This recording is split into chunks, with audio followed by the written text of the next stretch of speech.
Happy Monday, everybody. Ben and Woods, 97.3, The Fan. You are absolutely going to get a guttural scream from me if you take 2 or 3 and win the series against the Philadelphia Phillies at home.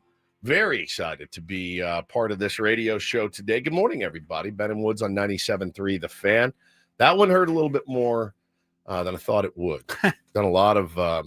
You haven't done a lot of guttural screams lately. No, I haven't, man. But listen, you're gonna have some fun today on the program. I'm Woodsy. That is Paul Reindl. He's the executive producer of the program. Good morning, Paul. Hey, how are you? Doing great, buddy. And Ben Higgins, as you know, our friendly neighborhood sports anchor, is out today. He will be coming home from Santa Barbara. He will be here tomorrow. But the good news for you guys out there and the good news for us is we have another friendly neighborhood sports anchor joining the program today.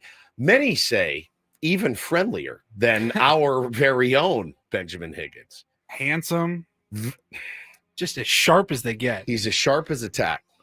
Going around yesterday, looking for a picture for him to put on our YouTube stream later when he joins us. I'm like, God, he's a sharp MF. So it's hard to just pick one. I know. Of course, we're talking about our pal Darnay Tripp, who is Ben's arch nemesis, I would say. I have many arch nemesi in San Diego. Fewer than I used to. I actually had a discussion with my wife over the weekend about my, the beef people that I always have beef with. And the number is whittled down.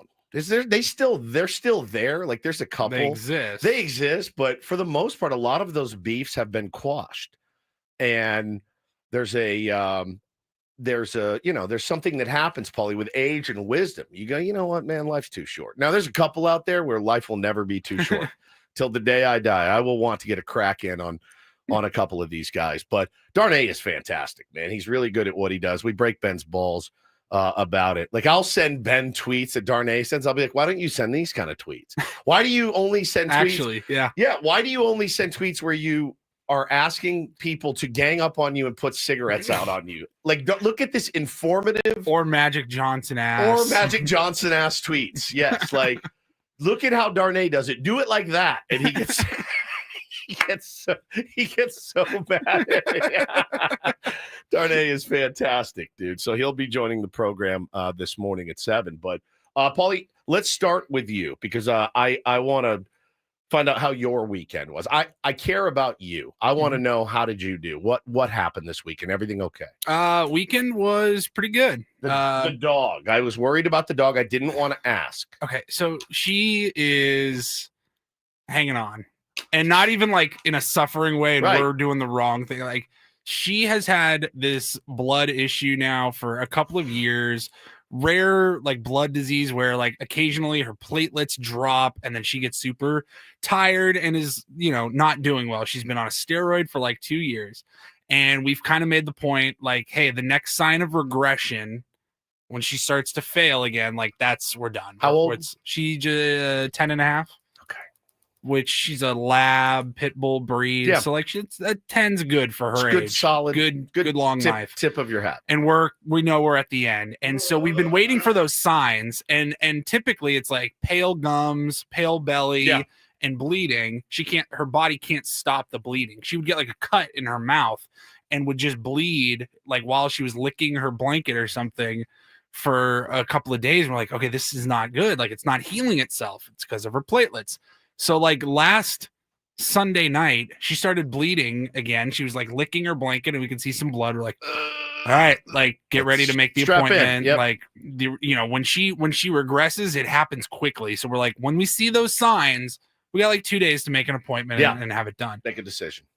She never got any worse though, ever since that Sunday night. So we've just kind of been waiting. We're going day by day and just taking every day as like all right, you're going to make it through today. You're doing okay. All right. But we know that the end's coming. It's sad, but we've gotten like 6 extra weeks that we didn't think we would. That's good. So. That's good. And it's the hardest thing because obviously they can't tell you, hey, I'm ready, dude. I'm ready to go. Like you've done enough. Well, I hope everything works out. I mean, look, it's not going to. Like, that's the worst. There's nothing I can say. I had my moments of being really sad, thinking the end was here. Megan had her moments of being really sad. And I just remember I just looked at her. I said, look, hey, we signed up for this. You know what happens when you get a dog. This is it. You get 10, 15, whatever years. Excellent years. You gave her a great life. We're going to give him the best life. Yeah, and then Wait, it's over. To him? This one's Daphne. She. Okay. Yeah. Daphne. Right. Yeah. That was your dog before Megan. So this is it hits home. Yeah. A little bit. Yeah, man. We had the same thing go on. And everybody out there listening, I'd say 98% of you were like, oh yeah, been there. It's not. It's never fun. I had never put down a dog until we put Jackson down a couple of years ago, and that was tough. This one's gonna really suck as well. You don't want to hear this, but it's much easier when you have kids. And I will say, I mean, like almost like clinically, like much. What, they don't just start getting sick and then you just put them down? It's like when you have kids, you're like, oh man, our pets are sick. All right, well, I'll take them in. Right. I'll just do it. You know what I mean? Right. Like it's I don't know. It's different. It's just a different thing. And I never thought I would be that way. I thought everybody gets an equal amount of love from me, and it's just not the case. It's just not the case. It's way different. So it's you guys with no kids. Mm-hmm. Those are your children right now. That's the family. You know, it's your family's changing when a dog dies. Such a bummer, man. Such a bummer. Well, my heart is with you. You guys know, man. This is the last week of my 40s. This is it. I'm staring down the barrel of 50. That's going to come on Saturday, where I will turn 50 years old. Now, I can't think of a better place to spend it than where I'm going. I leave on Wednesday after the show, heading to Manchester, England, to go see my beloved Oasis and Richard Ashcroft from The Verve. And just this pilgrimage out to Manchester. I'm really excited about it, but you got the shoes and everything. Yeah, I got my wife bought me these. I think they call them trainers. I like them. These Adidas Liam Gallagher edition they're very special. They're very difficult to get. I've got them. They got his face on them. So I'm all in, Paulie. I mean, I'm all in on this. What are the chances? When's you're back Tuesday? I'll be back on the air next Tuesday. Next Tuesday? Like, what are the odds you're in a bucket hat and a track 95%. 95%. Hey, what's up, you C-words? Hello, C-words, you bellend. I can't wait. I can't wait, man. Like, I'm just so excited. And then there's going to be they just do things so differently over in Europe. That's always the best when somebody comes back from a trip. I know. And it's just been enlightened. Yes. And how much better everything else is so great over there. I walk in smoking, like, just what? This is what we do in Europe. I'm sorry. But you Americans. You know how it happens too. And I think you guys could probably relate to this as well. Before you go on a big trip, the universe has a way of taking your pants down and smacking you on the ass a little bit before you go. And just to make sure, like, hey, man, don't get too comfortable. Don't get too excited about this. So, for example, today, soon as 10:05 hits, your boy is on his way down to the DMV. So I'm looking forward to about probably a 3-hour trip to the DMV today. I got to get that real ID done. I don't have to for this trip, but I have to get it done. My birthday is again on Saturday. It expires. I'm maybe the last American human without a real ID. And so I got to get it done. Didn't they give you like a sticker of shame at the airport? When we were going to Philly, the lady's like, is this your license? I go, yeah. She goes, it's not a real ID. I go, yeah, I know, but I have till July 19th. She goes, here's this sticker, and gives me a sticker with it's like a Scarlet A. Go wear this, you absolute scumbag, for not getting one. I was like, oh my God, they really do this. Oh, so yeah, they really handed me one. A big red sticker. There's a big red sticker. Real ID. Real ID. Get a real ID, you absolute buffoon. So I'm telling you, man, strap in for this one. This is in the annals of the Woods stories. This is up there. So I'm going to go to the DMV today. So that already sucks. There's also a decent chance that I'm on the phone today with my insurance company. And I'll tell you why. Friday after the show, I went up to Oceanside. I go to see this guy. His name's Chris Donlin. He runs a business called Resolve Sports Therapy. You've been the GOAT. He is a wizard with his hands. Mm-hmm. So I go in to get what is called body work. Now that's not a massage. It's not a massage, and it's not on your car. Okay, this is, you go in, you're like, my hammies are tight. He's like, no problem. I'm going to put you on this table, and I'm going to kill you for about 30 minutes. I'm going to make you scream and cry and be in pain. Yeah, but it works. You'll walk out a different person. So for anybody in their 40s or 50s or whatever, you lift weights, your body just is tight all the time, and your back starts to hurt, and your glutes start to hurt, and your calves and your biceps, everything hurts. He goes in and just strips all the muscle and gets you back to feeling good. And it's very painful, but he is a wizard. I think he could probably tear a phone book in half with his hands. His hands are they're like magicians. So I go there. He said, "What are we working on?" I said, "Man, we are all hammies today." So I'm on my stomach, and he's just grinding me. So when I leave there, man, I can barely walk. I can barely see straight. I'm kind of in a daze anyway. So this is on Friday. And I'm driving. I leave his business in Oceanside, and I'm driving down the street. And I'm waiting to go to the turn lane to go left, and then I'm going to go right on the freeway. So I'm just literally sitting in the turn lane, and it's long, right? I know exactly where you're at. You know where I'm at. Yep. So it's long. So I'm sitting there, and I don't know if you guys do this, but when I'm in my car and I have idle time, I look around my car and I go, "Oh, I had a quarter cup of coffee that was sitting there from the morning." And I go, and I'm always kind of like picking stuff up, wiping stuff. If I'm just sitting there, sometimes I'm on my phone, but this in this instance, I got something on the floor in the passenger seat. Grab it, organize stuff. I'm just waiting, right? Waiting for the light to change. Never on your phone or anything. No, I just said sometimes I'm on my phone. This time I'm not. I wasn't. So I'm sitting there, hands on the wheel. I notice my cup of coffee, and I go, "Oh, I got to get rid of this quarter cup of coffee."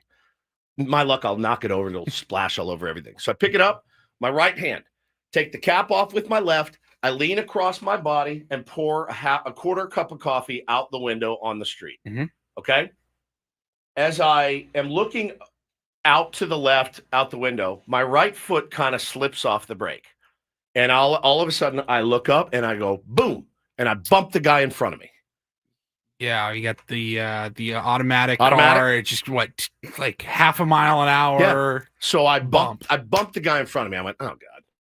Look up, and I can see ahead of me, and I see him, hands go up immediately. He's pissed. The window's down, my window's down. I'm hearing F-bombs. I'm hearing all of it. And I go, "Okay." And I just pointed to there's a Jiffy Lube parking lot. I just go, pull in there. I'm not going to run from you. I mean, I barely bumped this cat, dude. So we pull in. He goes in first. I go in behind him, kind of off the side. Usually that's the right move. Right move. Got to do it. So I get out as he gets out, and he is now tearing ass towards me. And it's F-bomb, F-bomb, F-bomb. And I go, whoa. I go, whoa, whoa, whoa, whoa, whoa. I go, "Hey, man, first of all, settle the F down," is the quote. I go, "Settle down." I go, "Are you okay?" He goes, "I mean, my neck and my back." And I looked at him. I go like this. I go, "Really?" I go, "Okay." And he goes, "Just give me your effing information." So you already know dude, where Paulie, this is. You already know where this is heading. As soon as he gets out of the car, you can tell that you got like a little Ezell on your hands. Got a little, Ezell. My neck, my back, my neck and my back. I want 150,000. So I go. So give me $20. I'll leave without a fight. You know that I have a smirk built in, and so when he hits me with my neck, I gave him one of these. Okay, all right. I go, "Here's my information." So I go back and sit in my car. But the first thing I did was go up to his bumper and snap a picture. Paulie, if you're in the YouTube chat, you're going to want to see the vicious and extensive damage to his car. Dents and marks and scratches. There's nothing there. There is nothing. There's not a scratch on this dude's car. Then you'll see my license plate. Paulie, do you have that one? Will everyone know my license plate number now? It's blurred. Paulie blurred mine. My license plate is slightly bent, and I mean slightly. Okay? So I'm sitting there, and I go, well, I'm sitting in the car. I'm waiting. Finally, he gets out of the car, and I said, "Hey, man, what do we want to do here?" He goes, "Oh, I've already called the authorities." All of a sudden, Paulie, I hear down the street. Oh, my God. Oh, my God. It is a mother effing Oceanside fire truck coming towards us. Oh, no. Okay? Coming up, pulls up. He goes, I'm leaning at this point against my car I look like James Dean smirking. Like, if you had a cigarette. Yeah, if I had a cigarette, I'd be like, really? So the guy comes up. He goes, what happened here? And I said, well, I bumped into that guy almost idling. I was idling, and then I foot slipped off the brake, and I bumped into this guy. And he goes, you okay? I go, yes, I'm okay. He goes, how fast were you going when you hit him? I looked at dead in the eye. I go, one. I was going 1 when I hit him. And he goes, all right. And I go, I mean, like, how fast can a car go? 1. An automatic transmission car, you take your foot off the gas and drive. It goes like 1, right? 1. It goes 1. So I'm standing there, and I gave the guy a look, the fireman. I go, man, like, honestly, he says he's hurt. He goes, all right. So then I hear them talking to him. I'm like, you okay? He's, oh, it's my neck. And the guy goes, okay, well, I guess we're going to need to do your vitals. And if you need a stretcher and everything, we can make that airlifted out of there. Right. So then 2 cop cars pull up. So I got a fire truck from Oceanside and 2 police officers. Oh my God. All right. So I'm staying out of it. I'm keeping quiet. I'm not pointing the finger, nothing. Paulie, if you would, the picture of my new friend here, sitting on the curb, getting his vital signs with the cuff, the whole thing.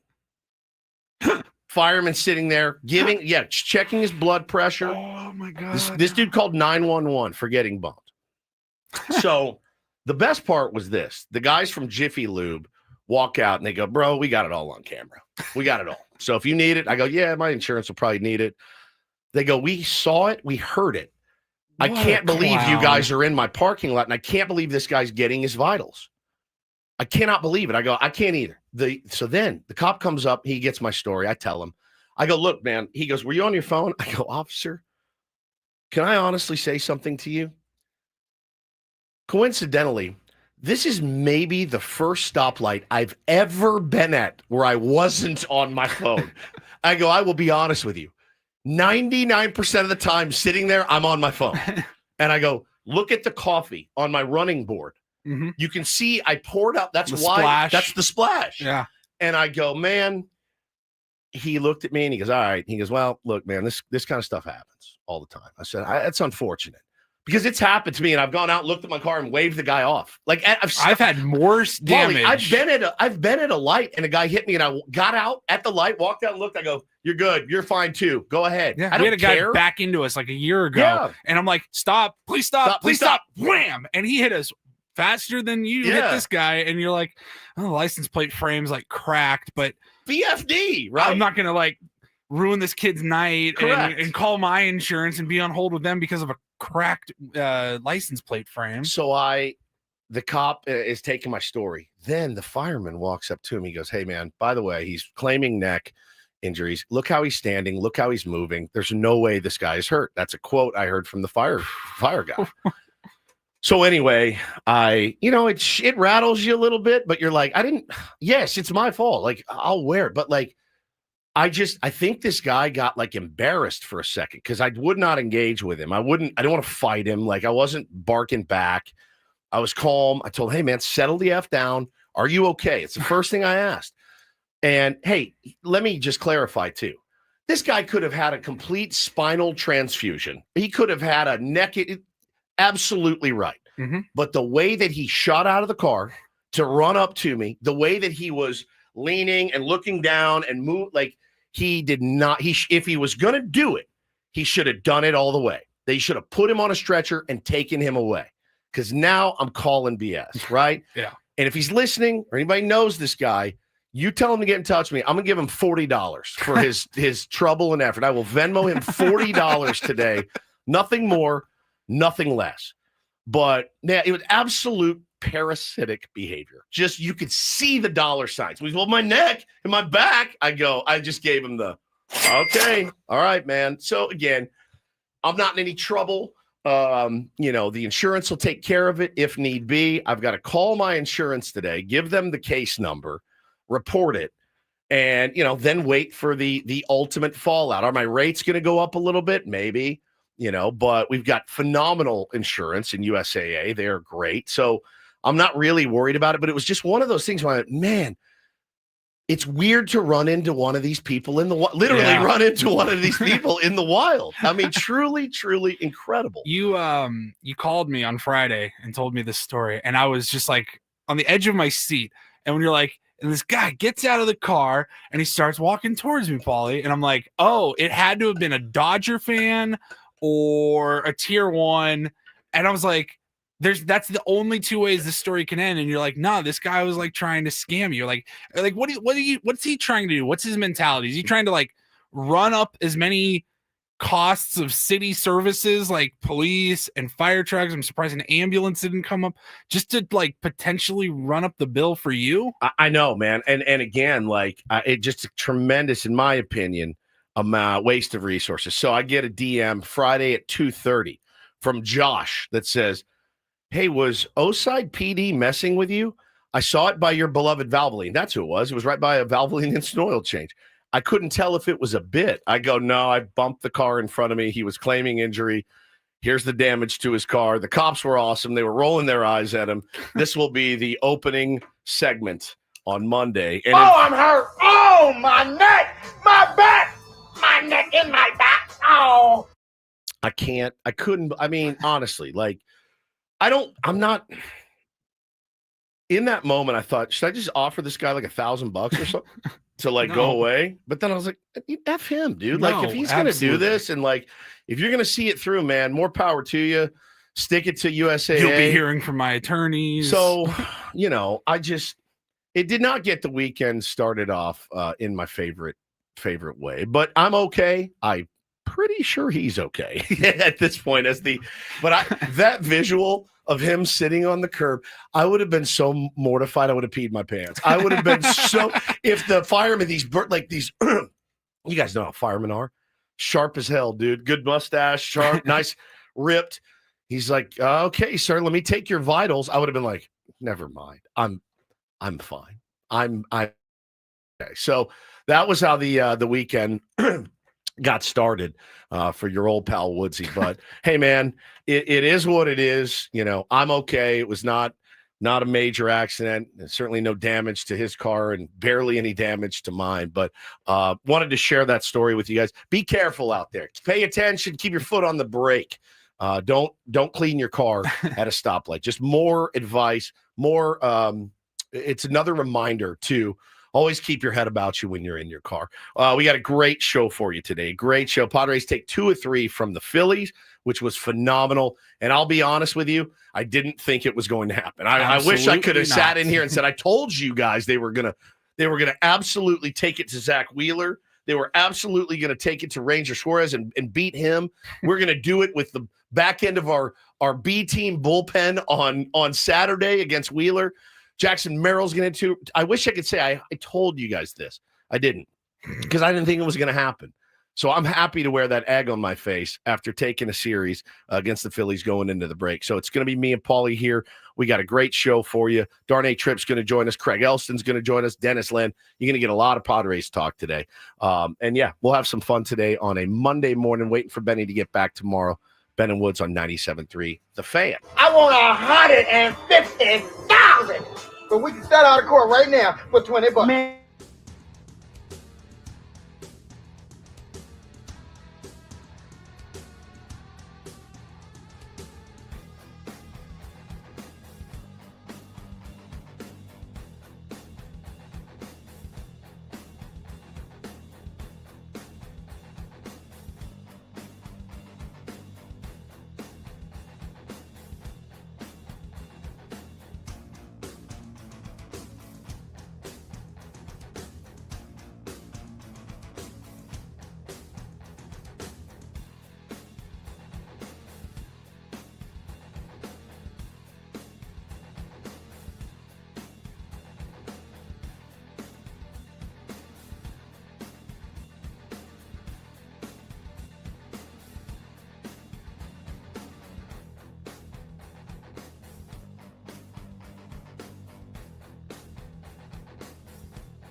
Hey players, things are about to get real here in San Diego.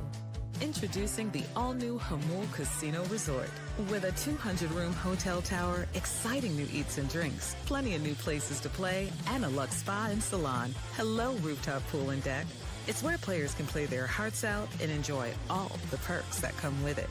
It gets real this summer at the all-new Hamul Casino Resort, the players' place.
Welcome back, Ben and Woods, 97.3, The Fan. Happy Monday to all of you guys out there. Great to have you with us on a Monday morning, always sharing the travails of the weekend. Our buddy Jordan said, how does Woods just not have a camera following around? It really is crazy. I mean, my life can be a bit Curb Your Enthusiasm. Yeah, it really is. It's crazy. Crazy stuff happens to me. And I don't ask for, a lot of it's my fault, but it just. You invite a lot of this weird energy sometimes. Yeah. But it also just follows you around. Do you understand now why my preference is just to be at my house? Nothing, I mean, other than like weird stuff with your kids and but that happens to every parent. You're not going to get like scammed out of insurance money or anything at home. Scammed for a plane ticket, or that did happen to me at home. Yeah. I mean, it just weird stuff seems to follow me around. But the funny thing is, Jordan, once the cameras started rolling, it would all cease. That's how life. Hey, look how crazy my life is. You're gonna be like, this is the worst reality show of all time. Like, you sleep at 7:00 at night, you get up at 3:00 in the morning. There's really nothing to document here. But man, sometimes when you leave the house, and anytime you have like a big trip coming, it's something the universe is like, hey, don't forget to go to the DMV today and get in a car accident today and do this today. It is always that way. So grinding through it till I get out of here. Ben will be back tomorrow, full show reunited for a couple days before I split. And honestly, man, like, today's going to be a bit drinking from the fire hose. We got a lot to get to. Let's check in with traffic with Kelly Danek. Then we'll get to the Padres crap up because of the one loss, which it's kind of unfortunate, but great series overall. From the 855 Get Ross Traffic Center, protecting San Diego after accidents or injury, here's Kelly Danek. Couple of problems in the North County. One was this collision on southbound 5 Coastline, just past the Aliso Creek Rest area. It's in the center divide. And East 76, Olive Hill Road, collision over the right shoulder. I'm Kelly Danek with Ben & Woods, San Diego's #1 sports station, 97.3 The Fan. It's a shame if they lose. You got a problem. Oh, a shame indeed. I couldn't agree more. Here are the lowlights from yesterday's game. What the heck happened? Are you kidding me? Can't even believe it. It's the Padres Crap up. presented by Hamul Casino. Things are about to get real with the all-new Hamul Casino Resort with gorgeous rooms and exciting new eats and drinks. It gets real this summer at Hamul Casino Resort, the player's place. We'll give it 16 minutes of salt, and then we'll, get back on the bump and figure it out. 2 outs, and the 0-1 pitch grounded slowly to the right side. Backhanded by Arise, sets himself, feeds Pavetta covering. It goes in and out of his glove. Harper comes in to score, and the Phillies take a 1-0 lead on 3 straight ground balls. And Iglesias hits it sharply through up the middle. Got it underneath the stop. Machado will come in to tie it. And Jose Iglesias makes it 1-1 here in the 6th. Pitch. Realmuto swings, sends it in the air to left center field. Long run. Jackson Merrill not going to get there. That'll bounce it up against the wall in left center. Harper comes in to score. And JT Realmuto gets the Padres again. A go-ahead RBI double. Phillies back ahead. It's 2-1. In the air up the left field side. Machado and Johnson both coming over. Foul territory. Manny slides. Did he make the catch? Yes, he did. What a play by Manny Machado. Gonna hang a star for out number 2 here in the top of the 9th inning as Machado shifted up the middle against the left-handed hitter. Went all the way to the side wall in foul ground to make a sliding catch. 1-2. Here it comes. And Arise swings, hits it in the air to left center field. Marsh and Rojas coming together. Marsh will get there to make the catch and end the game. Matt Strahm comes on to close it out and earn the save as the Padres play yet another 1-run game, but they end up on the wrong side of this one.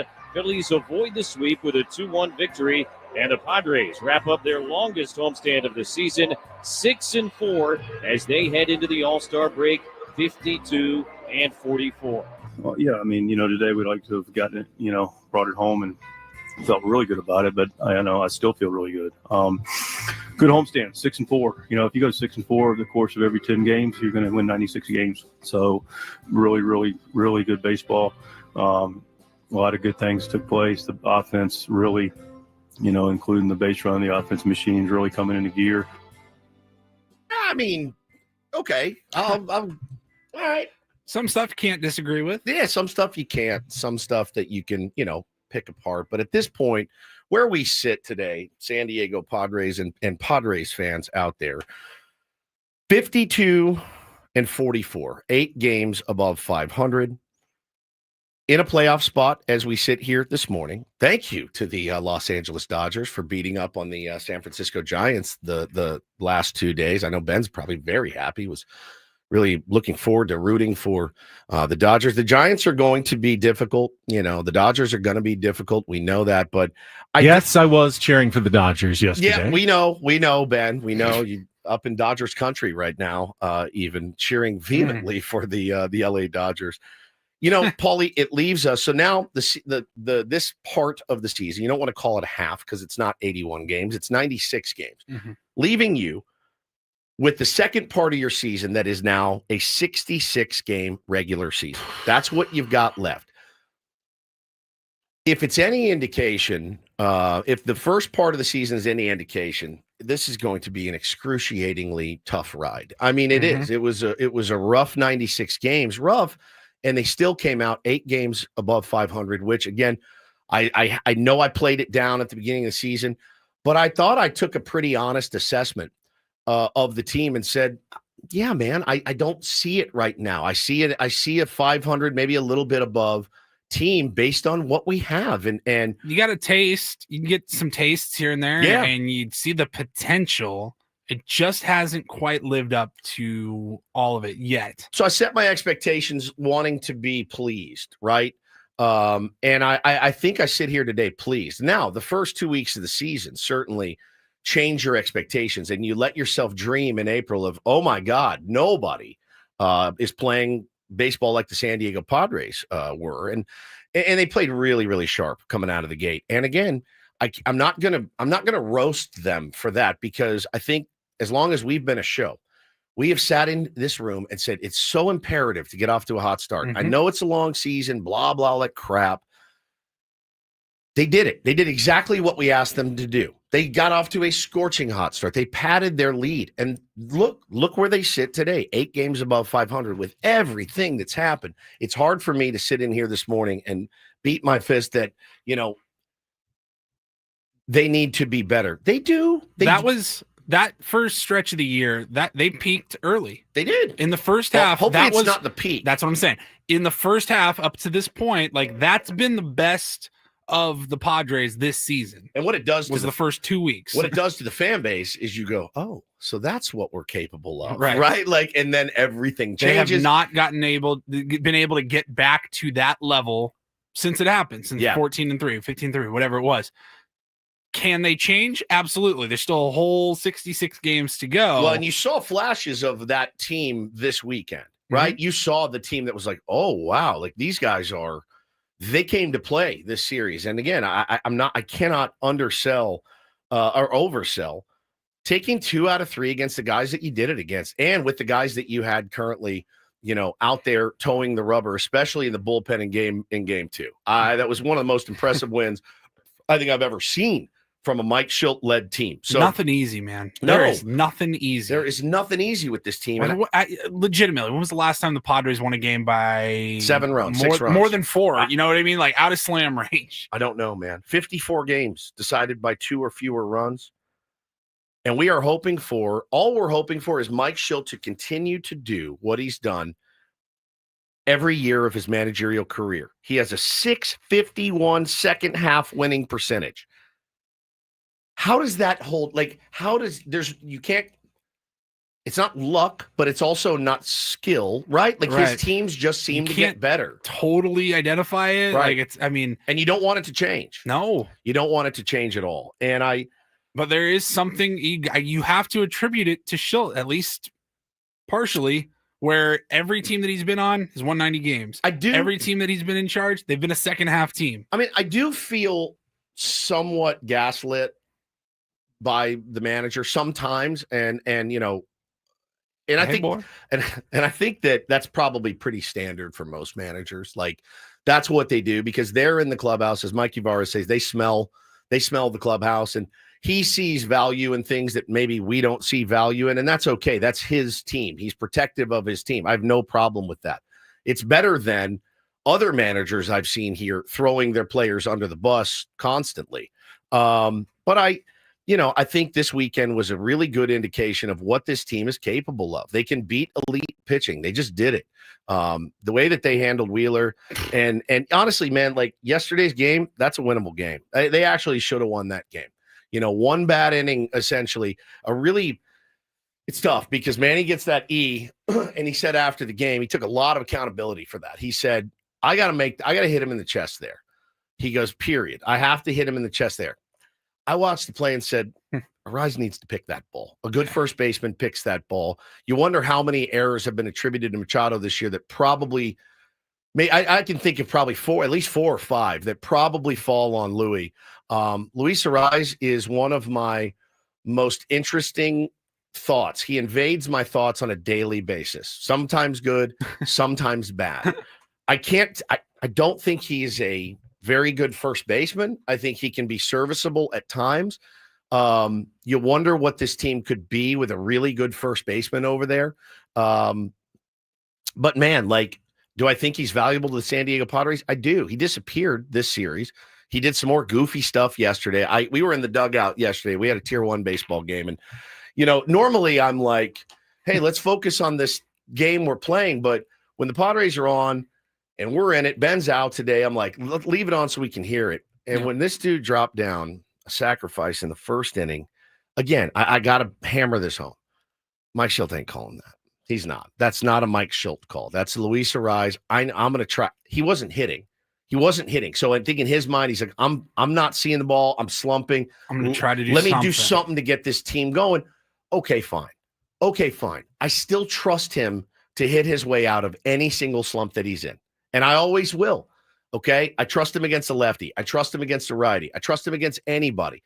Him laying down that bunt in the first inning, man. Because what if he hits a double? What if he hits a double there, which he's capable of doing? And it just feels like, man, giving up outs to a pitcher this good in the first inning doesn't set a great tone. But he did it, and it was fine. And then you had the play from Manny, and then you had the play from Arise to Pivetta. Who's that on? I could see it on both. It was a high throw. Pavetta's probably got to catch it. It unraveled a little bit. It unraveled a little bit. What'd you give up? 1 run? Yeah. You give up 1 run. So the other part of it yesterday was an opportunity with the bases loaded to come through, and you didn't. It's a tough. They left 10 on. Left 10 on yesterday. It's a tough scene this morning too for the Luis Campusano. Can't be worse than what we currently have behind the dish or at DH. And I think the answer is he can. He's still without a hit. Had a lot of opportunities yesterday, and I think honestly, when it comes down to the 9th inning yesterday, and Mike Schilt decides, I'd rather a left-handed Jake Cronenworth hit off of Matt Strom than a right-handed power hitting at AAA DH. That may be it. You may be officially cooked forever if that happens. And it did happen. And Croney worked a walk and was the tying run, couldn't get him around. But I thought it was a brilliant strategy by Rob Thompson yesterday when you had Campy, Johnson, and Diaz coming up in the 9th. I'm driving home from the game. I'm listening to Jesse Agler calling the game beautifully. I felt like I was there. It was brilliant. And he says, okay, well, Schilt is he's going to go with Cronenworth here against lefty. I thought Rob Thompson did a good job. Did not call on his right-handed reliever, Orion Kirkering, because in Rob Thompson's mind, he's like, good. I want Diaz hitting. They don't have anybody on the bench other than Croney and Tyler Wade, Martin Maldonado. They're not going to go to those guys. He left that lane. He forced Schilt's hand a little bit. And we damn near won that game yesterday. I mean, so that's when the depth rears its ugly head. That's right. The lack of depth, I should say, because I'm looking at there. I'm like, guys, we can't have Diaz hitting in this situation. But then I'm like, for who? Who are you going to put in there? I saw that. This is crazy. They're letting Diaz hit. And I'm like, what are their alternatives? At this point, Tyler Wade has not gotten an AB since the Sunday we left for Philly. So it's been 2 weeks since he's gotten an AB. I don't know what he did, but it went from T Wade as the spark plug. And we all love T Wade. The glue to he doesn't see the field. I think he saw the field for a half inning. I think he's had a couple of appearances in those 2 weeks defensively, but bro. And again, you get to this point. This seems to always happen with the San Diego Padres. The same thing happened with Matt Carpenter. The same thing happened with Jorge Alfaro.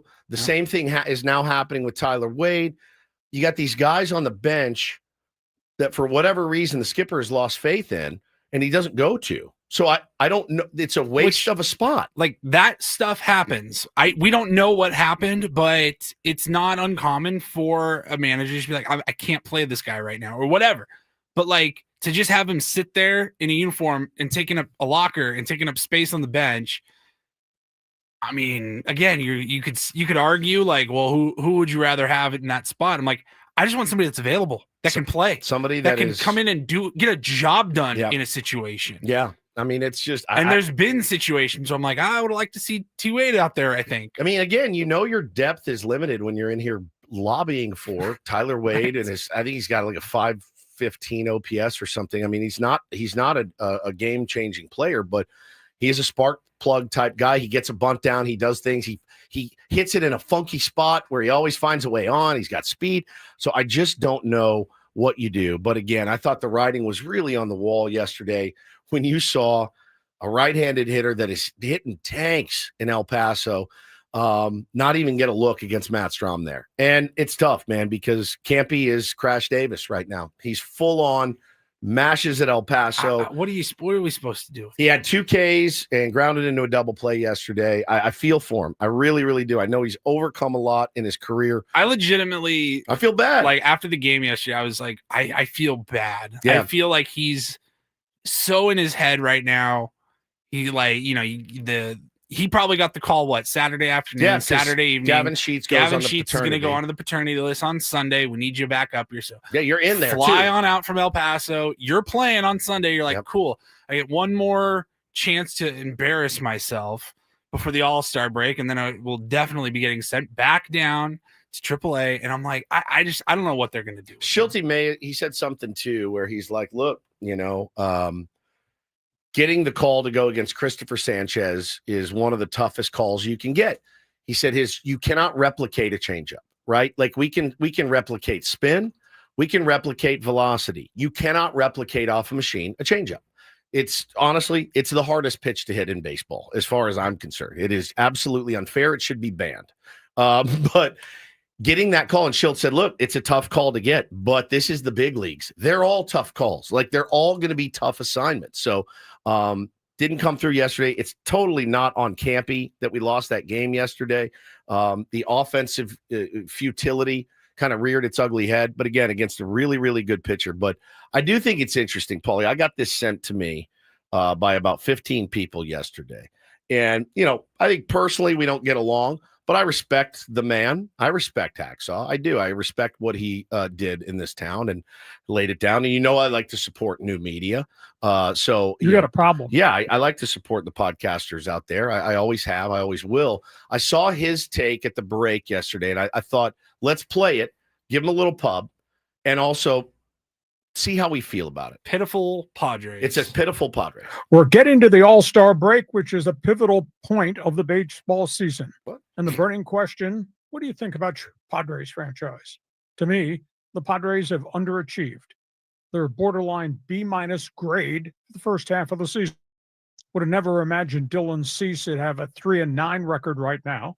Would never imagine that Fernando Tatis would be hitting just a shade over 200 since early May. Never imagined that they'd have virtually no production left field or behind home plate. A.J. Preller's got to make a deal or two. He's got 3 weeks before the baseball trading deadline. What I really fear in 2021, 2023, the Padres really underachieved and disappointed.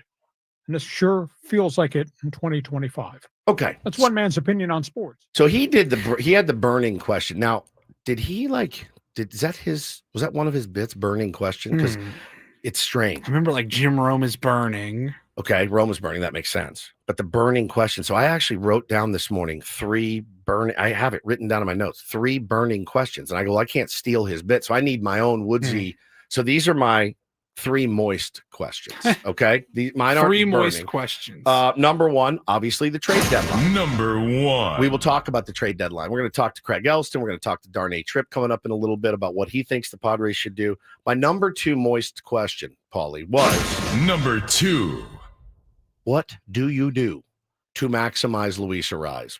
Okay. That's my number 2 moist question. And my number 3 moist question is number 3. Can the starting pitching hold up? But as it pertains to what Lee had to say, I don't agree that the Padres have underachieved. I don't. I agree Dylan Cease has underachieved. I agree that there are guys that have I think this team, based on everything that's happened, are actually overachievers. I really, really do. And I don't disagree with you. I want to talk to Darnay about it. Want to talk to Craig about it. Been a really fun first hour. Thank you guys for being here this morning with Benny out. He's much better at recapping the games than I am, but You that's did a all right. great job. Thank you, Paulie. I appreciate it. I had a little help from Lee Hacksaw Hamilton there. So we can talk more about that coming up next.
Welcome back, Ben and Woods, 97.3 The Fan. I'm very excited for this. This has been in the works for a while. The very handsome and talented Darnay Tripp is about to join us. Is he on Zoom right now? He is. Oh, look at this guy. Let's welcome to the program. There he is. The one, the only, fellow Manny Machado appreciator for NBC San Diego, one of Ben's main competitors in the sports anchor world, Darnay Tripp. Good morning, my friend. Good morning to you guys. Always excited when I get the invite. Happy to be with you anytime.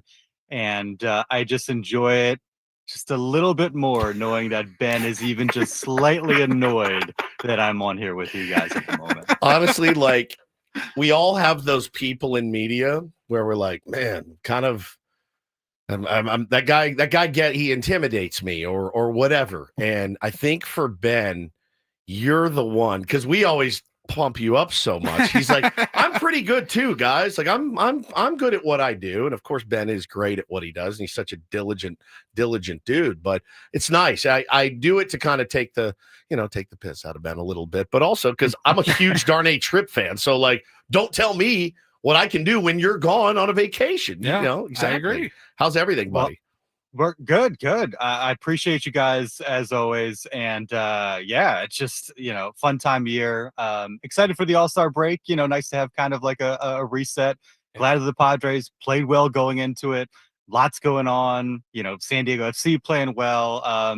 It's been, I feel like, a fun year. I think we're always kind of maybe a little bit selfish, wanting more out of the Padres, but I think it's been a fun year in sports in general, and yeah, just excited to chat about it with you guys. Now, you're a Philly guy originally. You're from that area. How long you been out in San Diego again? It's going on. It'll be 7 years this fall in San Diego, which is crazy. I mean, as you guys know, it's like you get a new job or end up in a new place, and it feels like you take a while to kind of get your legs under you, and you blink and it's been like 5 years. And so I kind of feel like that's been the experience for me, but it's the first place I've lived in. It's like you try and like really connect with everywhere you go, but this is the first place where I'm like, oh yeah, this is home. This is a place where I could see myself forever. I mean, it's San Diego. I think a lot of people have an experience. If they're here for a weekend, they're like, yeah, I could be in San Diego forever. But truly, once I was here, I was like, yeah, this feels like my place. It's funny too, because I used to romanticize every place I'd visit. I would visit Wichita and be like, you know what, I would crush it here. Like this, I could actually do really. You would? Yeah, I would actually in Wichita. I would murder it. But this is the place. The same thing, man. I got here and was like, I'm never leaving. Like, you're gonna have to pry this place from my cold dead hands. But I will say this, man. We got our chance to go to Philly a couple weeks ago.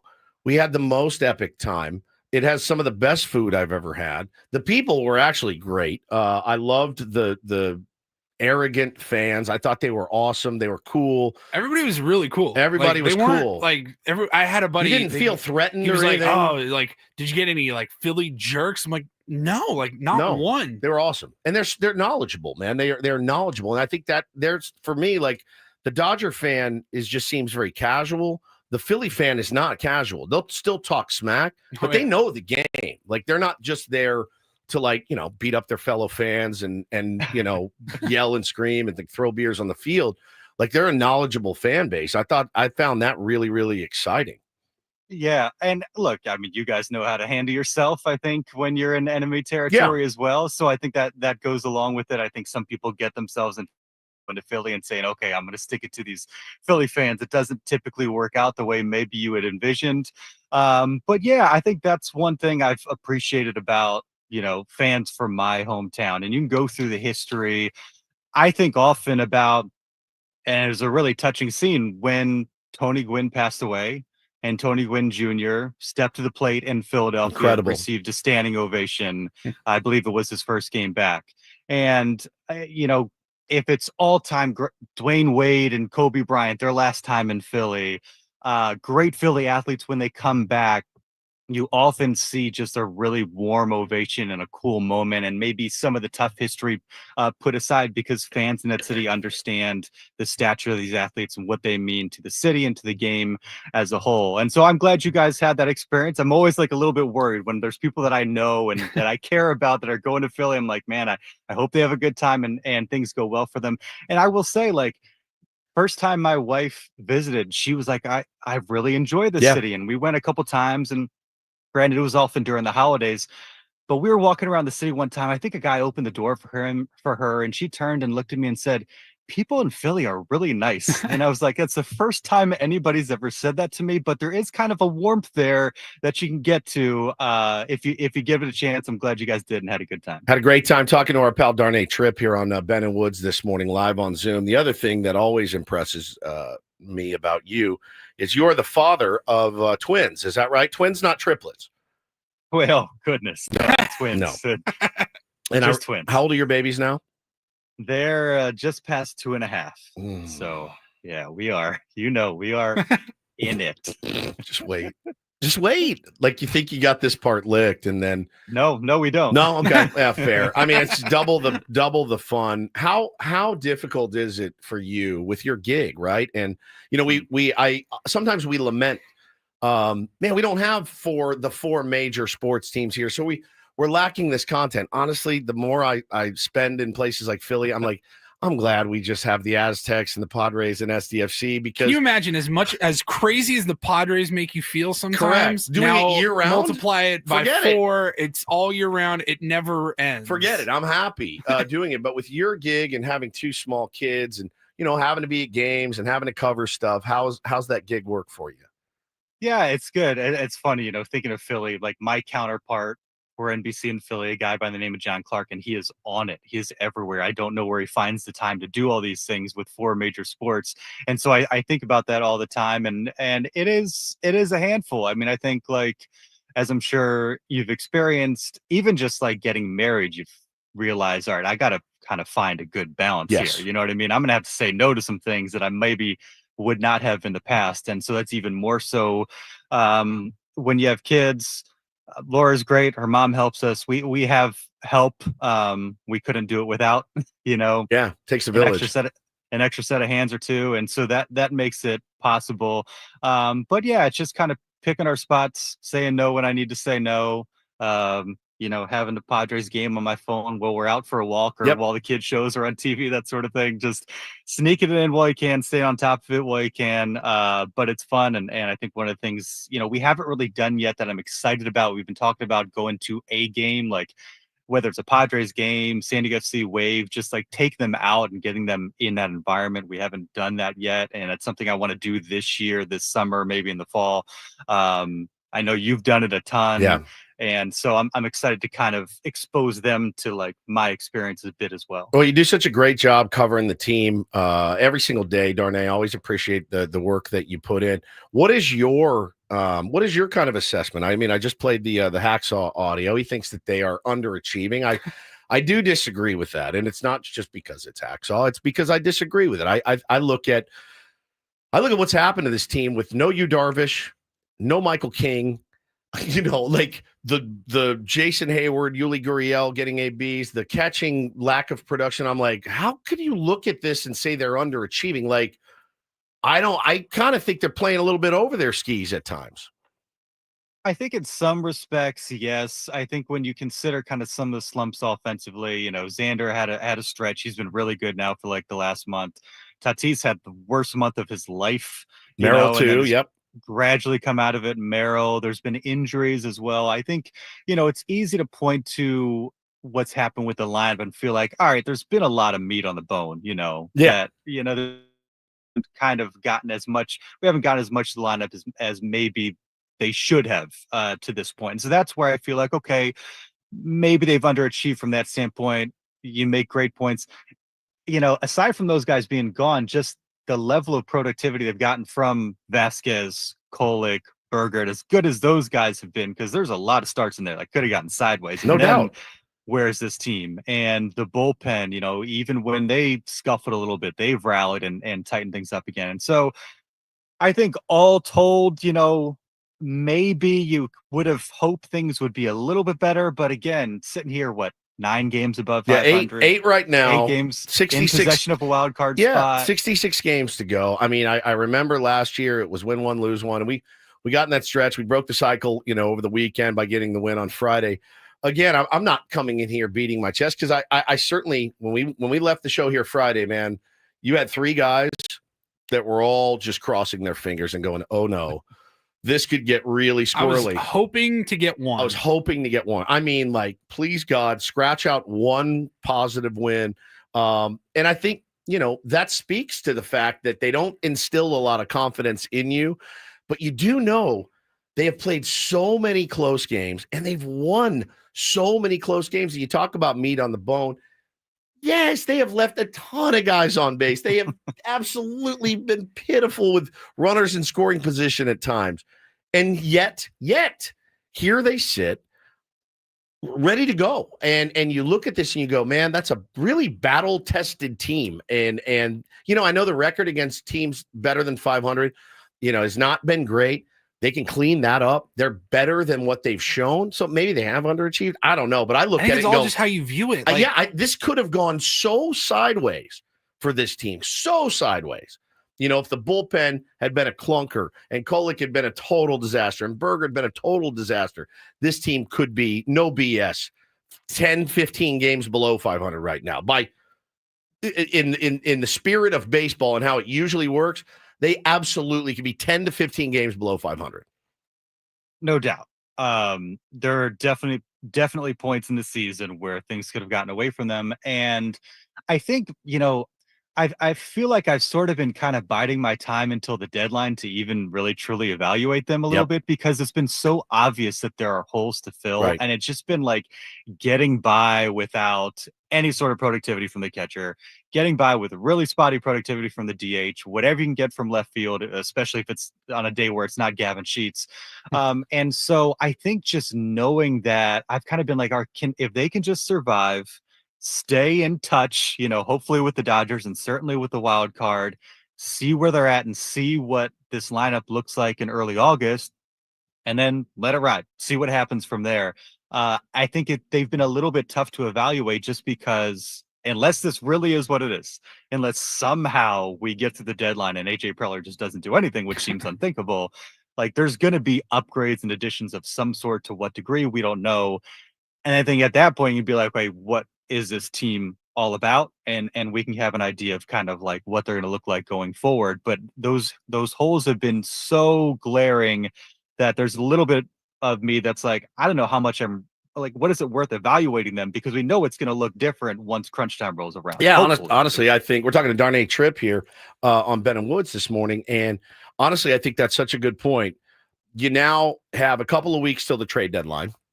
AJ Preller wants to be very active. It does take 2 to tango, as we always say, maybe 3, maybe a 3-team deal is in the cards, or a couple of those. But this is where I think now we as a show, we as a fan base, we got 66 games left. This is where, like, they got to where they needed to be. They got to the break, a much deserved break for the guys. We're sending 5 All-Stars to Atlanta.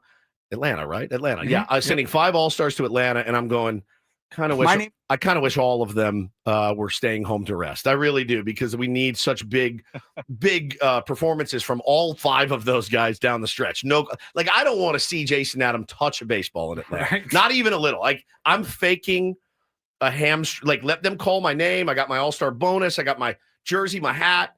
I'm an All-Star. Mm-hmm. Don't ask me to throw. If I'm Robert Suarez, don't ask me to throw. If I'm Manny Machado, who's standing on third yesterday after one of the most brilliant catches I've ever seen in my life that he ran 100 yards for, sliding into the wall, he's standing on third, shaking his leg. Yep. I'm like, please, God, 1 AB, 1 inning in the field, get him out of there. Now I don't trust their manager, Darnay, not even a little bit. I'm expecting Adam to go 4 on Tuesday night. So I just don't trust Dave Roberts to manage this thing the right way. But why is that, Woodsy? I mean, come on, look who we're talking Manny's about. Manny's playing here. all 9. Yeah, Manny goes all 9 in the field. I'm telling you, man. Calls for a steal. Right. I don't like it. But I'll tell you, man, it does say something about the caliber of those players, man, that they're all going to be representing our team. And, we got 66 games. Now is where you can evaluate. Once you see what this lineup's going to look like after the 31st, that's when you can really drill down. Then they will underachieve. Then they will overachieve. They've done exactly, in my opinion, what they needed to do to this point today. Yeah, all great points. And, you feel great. You mentioned just the all-star, the representation, like great for Adrian Morejon. Yes, like, that was the 100%. guy that everybody was like, okay, he should be there. What a cool experience for him, given like his road, and Jason Adam as well. And like, even like when Tatis made the all-star game, I was like, home run derby, let's go. And at that point, he was still scuffling a little bit more. Now he's found some rhythm. But then you find out about, like, he's like, I'm not going to do it. I got no Blake. You're like, goodness, Thank it's like, Thank you think, you. well, at least Fernando's healthy, right? Well, even he, and as Manny likes to say, nobody's ever 100% after day one of spring training or whatever it is. But you're absolutely right. Like, let's hope for just like an easy, smooth, light workload this week so that they can be kind of refreshed and recharged going into the second half. And like, hopefully there's more of this Mike Schultz second half magic, whatever it is. Like, Padres were on the wrong end of it in 2021 during their collapse. And we remember that September series, I believe it was in St. Louis. Yep. And like, oh my goodness, what is happening? And then obviously what happened last year, this team where we were probably felt worse last year, because at least in the beginning of this season, we saw what it could be. Correct. Right out of the gates. Yep. Like, okay, this team is the real deal. And then they kind of spin their wheels for a little bit. They were spinning their wheels the first 4 months of the season last year, and then hit their stride. And so there's always that bit of kind of Mike Schilt optimism. Like, what's he going to do? What's he going to tap into with this group to kind of get them in gear, get them to reach their ceiling, and put themselves in position where like it's low stress. We know this team is in once mid-September rolls around. No doubt. Darnay, we're going to take a quick break. When we come back, I want to talk to you about another reason why it's very, very important that the Padres continue to win in the second half. And you were actually wearing, what is that? Is that an SDFC hat? Or is that a wave hat? That's a wave hat. That's a wave hat. Well, I want to talk about SDFC and what they've done in this market. And I want to talk about why it's a big reason why the Padres need to keep rolling right now, because there's another team that's kind of captured some hearts and minds in San Diego, and it's very rare for us to have two teams like that. But we'll talk to Darnay Tripp about that. Hang on with us. We'll be right back. It's Ben and Woods on 97.3 The Fan.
Hey players, things are about to get real here in San Diego.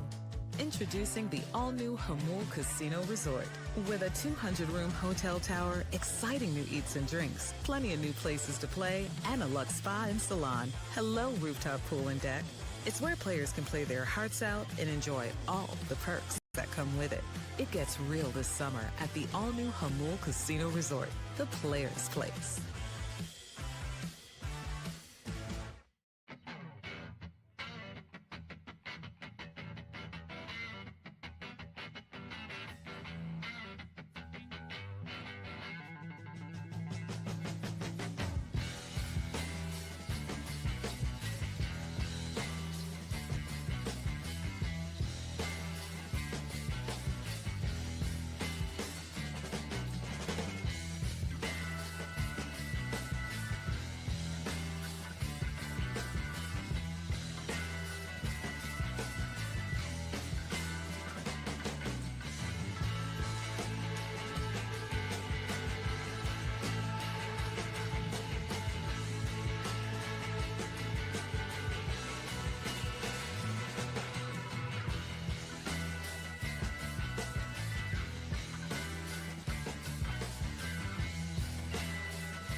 Fun first hour and a half here on Ben and Woods on a Monday. Took the series from the Philadelphia Phillies.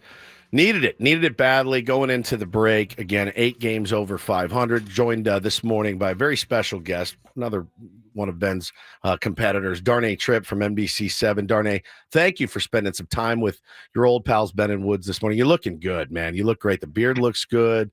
You're sitting outside. I mean, it's pretty elite content this morning. I appreciate you guys. Again, San Diego, I've lived in places where, what time is it? Yeah. 7:30 in the morning. Probably wouldn't be outside. I know. Just hanging out. So this is nice. Appreciate the kind words and always psyched when I get an invite. Well, let's talk about the reason that the other reason, obviously, because we'll all lose our minds if the Padres don't go on a run in the second half, and my hair will go more gray, put on more weight, just general malaise for this city that is just so starved for a winner, Darnay. They're just starved for it, and nobody deserves it more, honestly. Like I when I look across sports, across the country, I go, man, San Diego needs one, and needs to be a World Series trophy. But if it's not, that other team here that has made its mark, SDFC, buddy, when you can get the most casual of fans like myself to go, all right, Padres are stinking it up, I'm going to turn on the SDFC game, you've really done something. And I think it starts at the top with Mikey Varas, who's just the greatest. He is just the greatest. I think he's so talented. They won again over the weekend, 2-1 up in Chicago, and they just continue to really capture this city. And I know you've had a blast covering them as well. Yeah, it's been cool. And it is funny, like one of the gauges for like just overall general interest is like you're watching a match, something happens, and like activity on Twitter, right? Oh yeah. And it's been cool this season. I'm like, hey, Woodsy's tweeting about SDFC. Like just different people in different corners. Like there's the soccer diehards. You guys have D Smith on. Oh right? Yeah. Like Craig he's Elsten's coming on. Yep. Yeah, Tony, the San Diego football crew, like they're going to be in, but like other folks that are just kind of your general San Diego sports fan, or folks that from Padres Twitter that are locked in, typically in the Padres that are now engaging with San Diego FC, and that's been really really cool to see. And yeah, to your point, when Mikey got the job, I talked to him. He said he said admittedly I was a brave hire. Like nobody necessarily knew who Mikey Varis was, no head coaching experience. He'd been with the national team, which gave him some cachet, but you didn't really know what you're going to get from Mikey Varis. Again, especially for those of us that have, followed soccer more casually. And he comes in and he's great to talk to. Oh, he's an inspiring guy. 100%. He's great. Yeah, he's great in this setting. And they've instilled this identity. And the funny thing was, like, you hear a team talk about, like, we're going to have an identity. And again, as a soccer casual, you're like, oh no. Oh, here we go. Is this something you're going to have to really sell on us? Like, you're going to have to convince us that this is really like a great brand of soccer. And the answer is no. They want to score goals. They want to win games. You're going to get anybody on your side by doing that. And there's been a number of instances, they've done it on the road time and time again, where tie game, you could throttle back, take your point, move on. Like, no, forget that. We want to win. We want to add to it.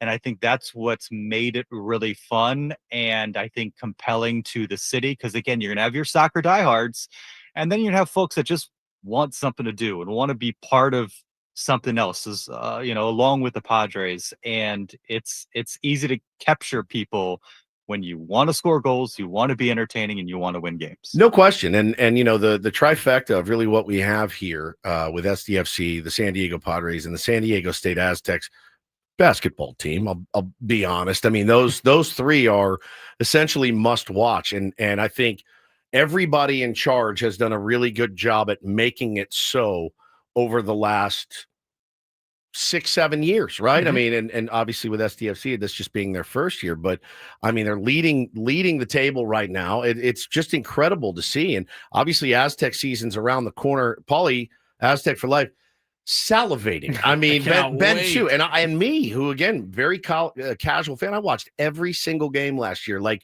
waiting to tune in. And it's different when you watch it over the course of the season, right? The highs and the lows, the roller coaster, as opposed to the casual. You're going to wait until the March Madness tournament and then just see what. And that was crazy. That was a crazy game. That was nuts. Great shot, Lamont. But when you watch it, you're like, and then to see who they've got coming out this year, you're like, all right, I cannot wait. It's going to be fun. Yeah, it really is fun. I mean, there's a lot to look forward to in San Diego sports over the next 6 months, and you don't often get to say that, Darnay.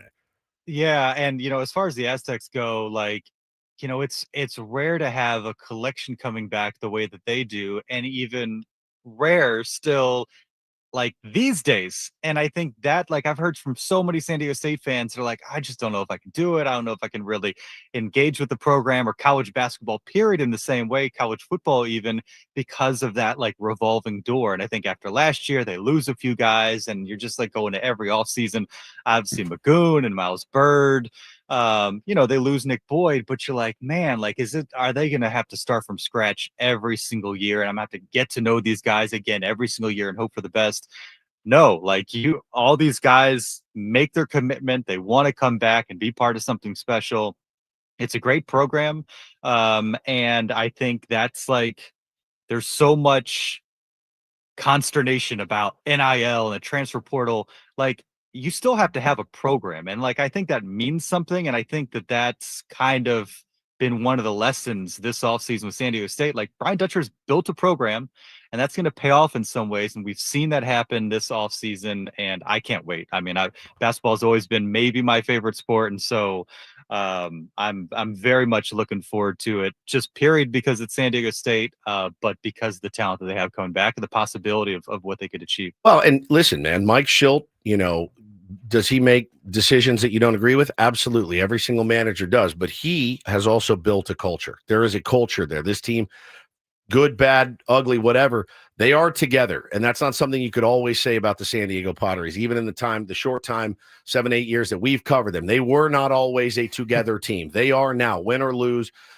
They are. Brian Dutcher has built that. And Mikey Varas has built that with SDFC. So the future, dare I say, bright in San Diego sports. Hopefully, Darnay, you are around to be a huge part of it for the rest of your career. We appreciate your time this morning, man. Thank you so much for hopping on. You were amazing. And if I'm Ben, I'm a little nervous today. I'll tell you, if I'm a little nervous. He's on the golf course right now, so he does not have a care Darnay, in the world. I know 6 a.m. It's early, but you get used to it. Yeah, you could. I mean, in a pinch, like Darnay and Woods, Tripp and Woods. Maybe I get top billing for once in my career. Woods and Darnay. I should at some point. Yeah. But, dude, you're the man. Thank you so much. Keep up the very informative tweets that I steal for my own content the very next morning. So don't stop that. Take whatever you want. I will. Mean, look, it's all out there on the internet. Who does it really belong to at the end of the day? Fair enough. I will try to give credit where credit is due. Darnay Tripp, everybody from NBC7. Thanks, Darnay. Give him a watch and a follow. Thanks, brother. Appreciate you guys. All right. We will be back. Speaking, we have another guest. I mean, we're loaded today.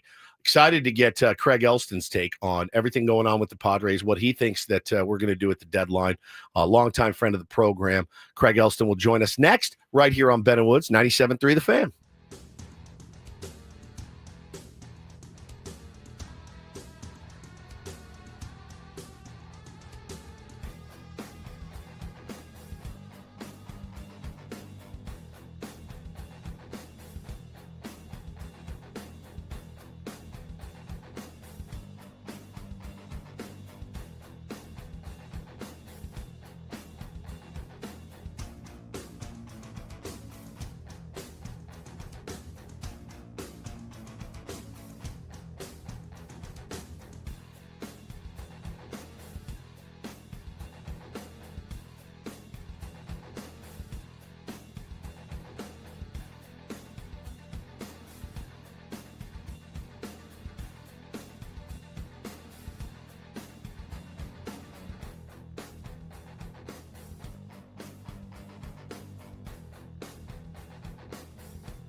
Hey players, things are about to get real here in San Diego. Introducing the all-new Hamul Casino Resort. With a 200-room hotel tower, exciting new eats and drinks, plenty of new places to play, and a luxe spa and salon. Hello, rooftop pool and deck. It's where players can play their hearts out and enjoy all the perks that come with it. It gets real this summer at the all-new Hamul Casino Resort, the players' place.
Welcome back. Happy Monday. Ben and Woods, 97.3 The Fan. Having a blast in here this morning with my man, Paulie.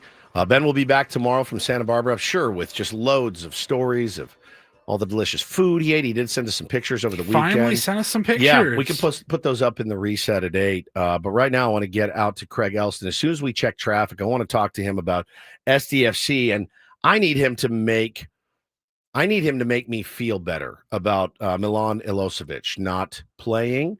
And I want to know, I know the reason behind it, but I need him to make us all feel better about that. And of course, talking about the Padres and where they stand here at the All-Star break. We'll be right back with Craig after traffic. From the 855 Get Ross Traffic Center, protecting San Diego after accidents or injury, here's Kelly Danick.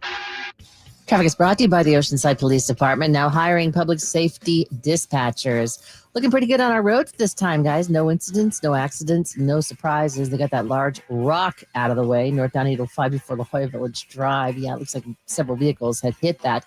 And we're not showing any other problems, just the usual slowing, usual spots. Yep, westbound 52, you got plenty of company heading out of Santee. The Oceanside Police Department is hiring public safety dispatchers. Earn up to $87,000 a year. Lateral bonus is up to $11,000. 12-hour shifts, 3-day work weeks, paid holidays, benefits, and retirement. Apply at joinopd.net. I'm Kelly Danick with Ben and Wood, San Diego's #1 sports station, 97.3 The Fan. And joining us now, as he does every Monday, is our pal and your pal, Craig Elsten. Good morning, my friend. Morning, Paul. Great to see you guys. Hope you had a wonderful weekend. We did, man. We did. I mean, taking that series, Craig, I was telling Darnay, we walked out the door Friday looking at each other going, oh, God, please get one. Please get one. And they didn't just get one. They gave us a little extra. They got 2 and probably should have had 3. Well, I'll tell you what, Saturday's win was, to me, top 3, not the win of the year. Oh, yeah. No question. Right? I mean, you've got Wheeler on the bump. Darvish is flagging. You take a lead, you lose a lead. Merrill hits a bomb. Merrill hits another bomb. And then Manny comes up with the big sack fly at the exact right moment. Horsemen lock it down. A beautiful, beautiful game. 8 games over 500 at the break. Let's just remember they were 1 game over 500 at the break last year. Yep. They were 50-49, and they lost their first game coming out of the break to fall to 50-50. So it's a better situation, but we all know the writing is on the wall in blood right now and neon paint. Like, the offense must improve. King must get back. Darvish needs to round into form. The 4 horsemen need a chance to be in the stable every once in a while. Right. These horses are running free every single day, and you can't ride a horse every day. You just they can't. will break down. You can't, man. You can't do it. And as brilliant as those guys have been, we're all sitting here waiting for the other shoe to drop. And we've seen some shoes drop a little bit here and there, and which is not uncommon in a bullpen. Bullpens can be very volatile. But as far as the San Diego Padres bullpen, it's been the second least volatile bullpen in baseball, and that makes me very happy. We are nowhere near this record without that. Bro, did you see some of the stats effort on the screen when we played the Diamondbacks last week and how bad their bullpen has been? Yes. How many losses they've had after 3-run leads, and you're just like, can't relate. Can't relate. I remember those days. Yeah, but we cannot relate right now. Let me ask you too, Craig, about, because I saw some mixed reviews as I normally do. Let me ask you, who's a baseball mind I really trust and appreciate. What did you think of Darvish's start? Because I was not as up in arms about Schilt leaving him in. Darvish really appreciated that. He said it after the game. I thought it was the right move based on who you had left, right? And I thought, okay, like, if anybody's earned that, I think it's him. Didn't work out, which it happens. But I was encouraged, and I have been encouraged by you. Yes, and I lean far more to your side of it, Woodsy. I thought, and we talked about it on Saturday's Padres Hot Tub postgame show, was he left in one hitter too long? I think objectively or empirically, you could say, sure, he was, because he gave up the hit. But you need Darvish to be a pitcher that finishes tough innings for you down the stretch. So he's not a shrinking violet, right? And nor is he a rookie like a Ryan Bergert, where you just go, you know what, him or Vasquez, I'm just going to pull the plug right here. I want to stop it before it gets worse. You've got to ride you. So yeah, no, I have no problem with the decision. It was only pushing him to 80 pitches. You will tell Shilton Niebla if he can't do that. So the fact that he wanted to do it, it's just a step toward getting to the good you that we need. And that's the bottom line, Woodsy, is the you we've seen has had flashes of good and also flashes of hitability. We need the good side, and hopefully a couple more starts, it'll be there. Yeah, velo looks good, Craig. Spinning it pretty well. I mean, obviously, like the unforced errors, I guess the forced errors, he threw the ball away, cost himself a run. Again, it's a little bit rusty right now, and that's to be expected, but very encouraged. And really the most important thing was not the start. It was, how did you feel when he woke up? And by all accounts, he's back and feeling really, really good. Obviously, Craig, I was just talking to Darnay about this. We got 66 games to go. This is where it's time to drill down. This is where you can fully evaluate a team. It's after the deadline. That's how I'm going to do it. I'm going to see how it plays out the next 2 weeks before the deadline. Once the final roster is in place, then it's, all right, guys, time to get it together. And I expect AJ to be very active. I do. I expect him to buy, and I expect him to buy and be very, very active at the deadline. I think he has to, in order for this team to get to where it wants to get. And I'm going to say the same thing I said on these airwaves, for months and over a year. I don't want to see that come at the expense of Ethan Salas. Yeah. And I understand for everyone in the fan base going, hey, he's a long way away. He's had a back injury. He hasn't really hit the last year or two. What are we worried about? What are we thinking? Just move him on. We need help now.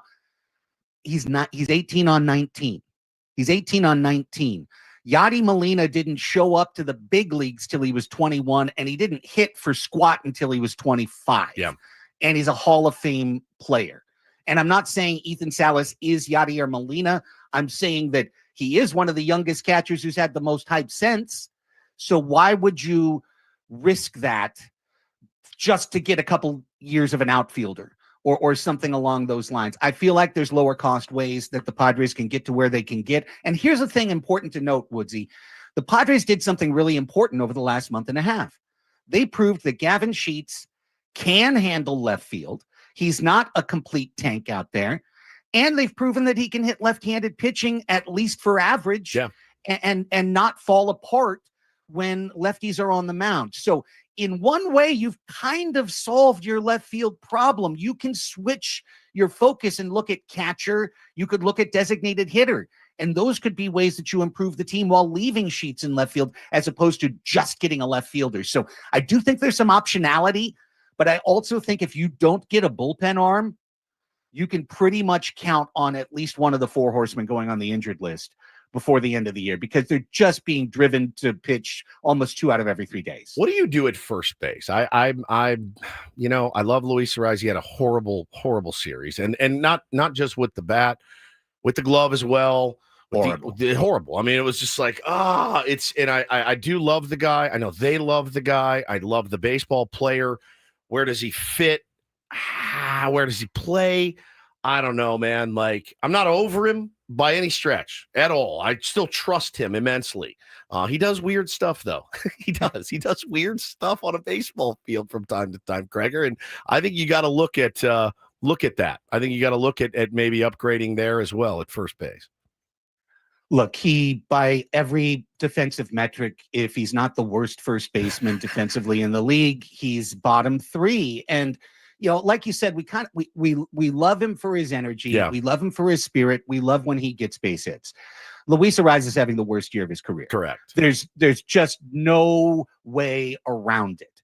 And the one thing I will say, and I'm not sure if we've talked about it in past weeks or not, but the move to push him down the lineup was a very smart move. Very much so.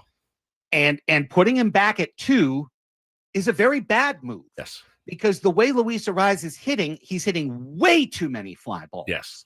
Out of the number 2 spot. And he's got to take the bunt out of his game. It's just wrong. He's got to do it. It's objectively wrong. Yeah, always. What the Padres have been doing. Did you know, by the way, the Padres lead Major League Baseball in sacrifice bunt attempts this year? That's the wrong stat to lead the league in. It is. By a mile, okay? We've got 3 more than the second place team, and those 3 came yesterday. And the one that came in the 9th helped the Phillies navigate through the inning by giving them a free pass to walk Fernando Tatis Jr. Yeah. I understand it, but it's a huge mistake. And I'm sorry to get off of line. But I'll tell you, last night we had a great Padres Hot Tub podcast with Justin Halpern, the showrunner of Abbott Elementary, huge Padres fan. Nice. And we had our first annual Daddy Awards, and one of them was Daddy Issues. Which Padre do you have the most issues with? And mine went to Ariz. It really did. I mean, I understand the other guys who have struggled and had issues this year. Dylan Cease probably number 1 on that list. Yeah. But Luis is just not playing the way he's supposed to play. Correct. And as he plays like that, he hurts the team. So I want to see him hitting 5th. Yeah. Coming back from the break. I don't even like the 4 spot, but I do like that when he went to the 4 spot and he came up with runners on base, he was focusing on line drives, and his average there has been great. In the 2 spot, how many can of corn flyouts to left field do we need to see before Homie starts working on shaving it down and getting that line drive going again? It's pretty frustrating. I couldn't agree more. Talking to Craig Elsten here on Ben Woods. Let's switch gears to SDFC. Another beautiful, beautiful win. Anders Dreyer with another 2 goals, a brace, as I've learned.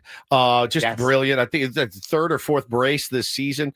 Now, the thing that made me nervous, and I think a lot of SDFC fans, is the story behind Milan Ilosevic. Now, can you make us feel any better? Will he be coming back? I know he's on loan.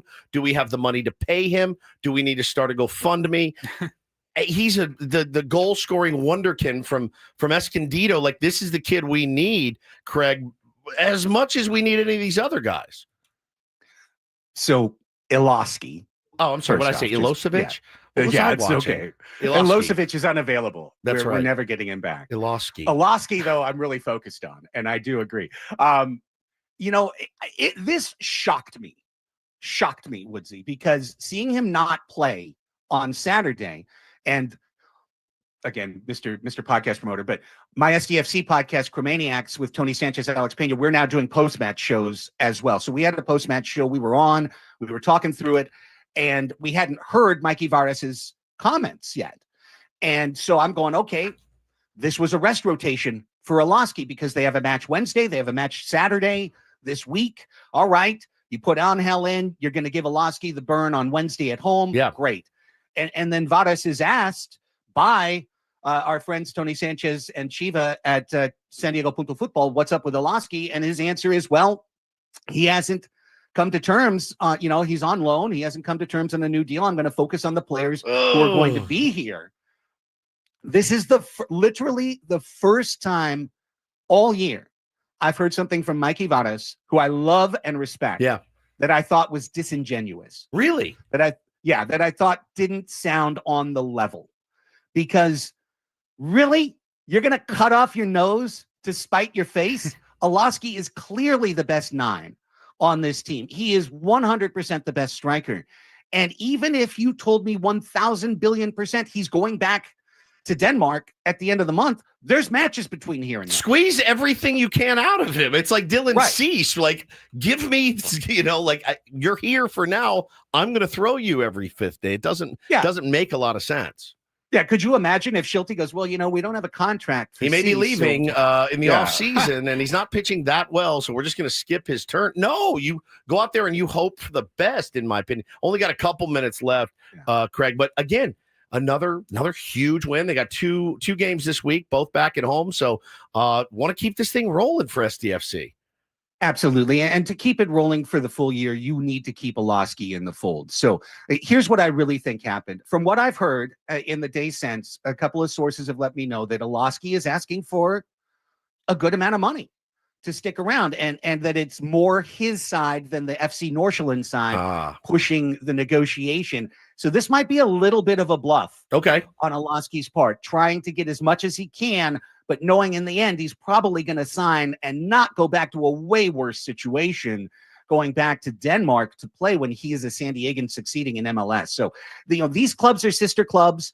I expect something to happen, but to see this play out publicly and to see Orlovsky not in the lineup, really, honestly, about the first disappointing thing other than a fight in the stands that I've seen from SDFC all year long, and I really hope it's resolved. Yeah, interesting strategy, interesting comments. I think, even though I butchered his, who is Milan Ilosevic? Isn't that someone? Ilosevic is someone. A movie in the he was like a dictator? I'll look it up. A catcher for Fort Wayne. I wonder if he can hit. Milan Ilosevic. Thank you, Craig. It's been a long weekend, but appreciate your time as usual, brother. Thank you. Absolutely. Talk to you next Monday. Later, brother. See you, Craig. Man. Yeah. Ilosky. I don't know why I said that. And when I heard it, I was like, it didn't sound right, but I also didn't have it on the top of my head to correct you. I mean, it's not like I tell you I'm a casual. I tell you. I'm not pretending to be an expert because I'm not. I just blew the guy's name. We can talk. Oh, dude, I got a story for you guys. Parenting fail coming up next. Adam Woods.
Oh, yeah, we are halfway home on a Monday. Ben and Woods, 97.3 The Fan. Hang on. A little something caught in my throat. Happy Monday, everybody. Kendry Morales with a home run. Vladimir Guerrero had key hits along the way. And the Angels batting order. Angels batting order just excuse me. Just fight through it. Wore out the Red Sox pitching staff. It's really a tough job when something happens like that. It really is. Something gets caught in your throat, and you have to press on. You have to.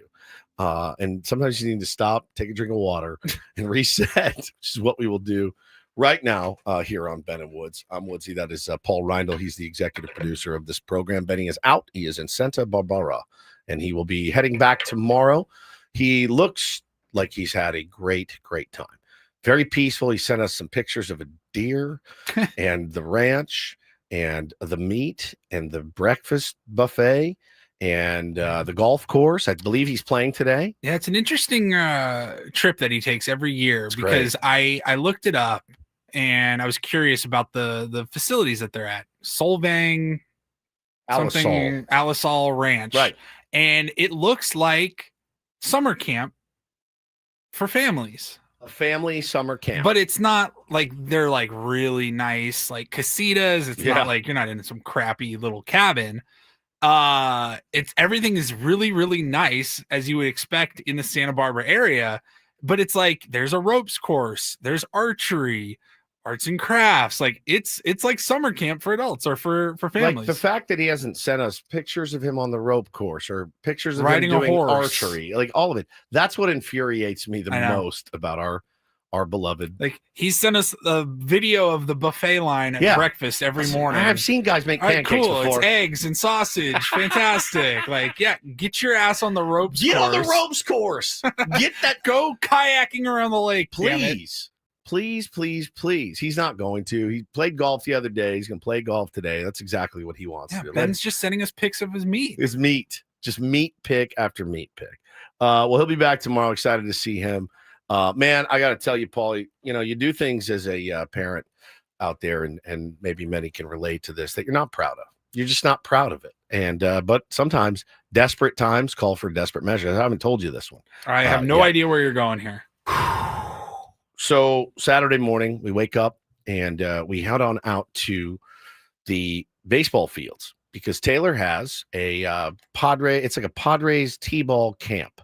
And one of the pitchers on the team we played yesterday, Tyler is his name. He wasn't at the game yesterday with us when we played, but his son and Taylor have gone to preschool together forever. They actually look like twins. And he's a great dude, man. Great coach. So we go out to the field, and I got to tell you, so the camp starts at 10. Paulie, we must have practiced baseball at home per his request from 6:30 a.m. till about 8:30. Dad, grounders. So we're throwing and having a ball. So he gets in his uni, he's ready to go, gets to the field. So many of his friends are there. Get the uniform, they had these cool Padres cream-colored uniforms. It was so sick. Brown hats. So we get the hat on him. He goes, the hat that doesn't fit. I can't see. And he melts down and he is crying. And now he does not want to play. Oh no. And all the other kids are there. All the other parents are there. And Paulie, when I say usually you can get them back after about 5 minutes of like, hey buddy, it'll be okay. You just get out there and have some fun. No. 50 minutes of meltdown. 5-0. Missed the first probably 45 minutes of the game practice that they did. And at this point, I'm looking at Hannah going, let's just go. And he's like, I want to go home. So I tried this move. I said, buddy, I love you. But this, look, if you're going to quit, go tell the coach. Go tell Breaker's dad that you quit. I tried that. I tried that move. I'm not going to go quit for you. If you really want to quit and go home, then quit. But you have to tell him. And I'm going to tell you, if you quit, quitting gets easier and you don't want to be a quitter. But I want you to do it. He walks right over and he's like, I quit. And I'm like, damn it. So that backfired. Backfired immediately. So we walk outside. Oh, Taylor. I know. Just so difficult, man. So we walk out. We're not going to mess with the other kids and parents. Like, let them, all their kids are having fun playing the game.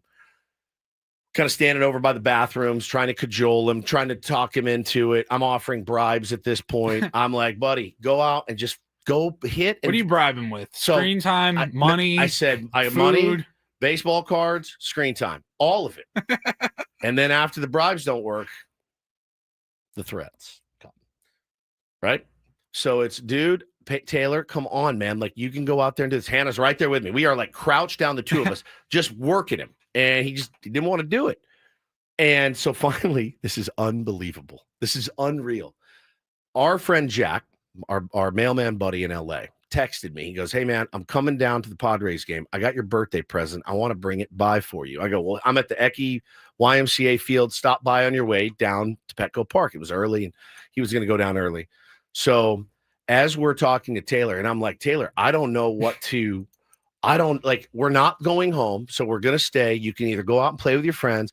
And then Hannah goes, or someone's going to take you, and they're going to take you and discipline you. All of a sudden, the timing, Jack, who's big dude, big, long beard, long hair, starts walking towards us. And I go, oh, in fact, there he is. Taylor takes one look at Jack and Meryl, his girlfriend, walking up. And Taylor goes, okay, I'll do one. I'll go one. I'll go. So I fill Jack in on it. Jack's, Jack's the muscle. Jack is like the Gestapo coming to take him away. And I'm looking at Hannah. She's looking at me. We're looking at them. And Meryl goes, yeah, no problem. You come to our house. We get up really early. You'll have you cleaning. We'll have you doing all sorts of things. I've got a dog crate that you can sleep in and clean. He goes, okay, I'll do one. I'll go. Dude puts his jersey on, runs onto the field. And Jack's just standing there like, oh, my God, that actually worked. I'm like, I don't feel good about this. I do not feel good about this, Jack, threatening that you're going to take him away. And he goes, so he runs on the field. He's all grins and smiles. First time he gets in the field, kid smokes a ball. He catches it. Laser throw to first, one out. He's grinning. He just had to get out there. I'm clapping him. Yeah, he comes up his first AB. Wham! Slams one over everybody's head. Grinning from ear, bases loaded. He's grinning from ear to ear. I'm looking at Hannah going, we just dodged the most humiliating bullet. And that's all he needed was like the threat. Next time he melts down, just get Jack on FaceTime. Man, dude. Yes. And be like, all right. The boogeyman. That is so funny. So Jack's like, I'm now your family's boogeyman. I go, yeah, I'm going to don't make Jack come get you. I had one when I was a kid. There was some neighbors down the street that were beyond terrifying. I'll never forget it. They were the Reeves brothers. Paulie, and I mean, like, Camaros up on blocks in the yard. These dudes were like 14, smoking cigarettes, drinking out front. Like, they were the most scary family of all time. And I can I vividly remember my grandfather being like, if you're not good, I'm sending you down to the Reeves house. And I'm like, all right, I'll be good. But yeah, he was a full-on boogeyman for us.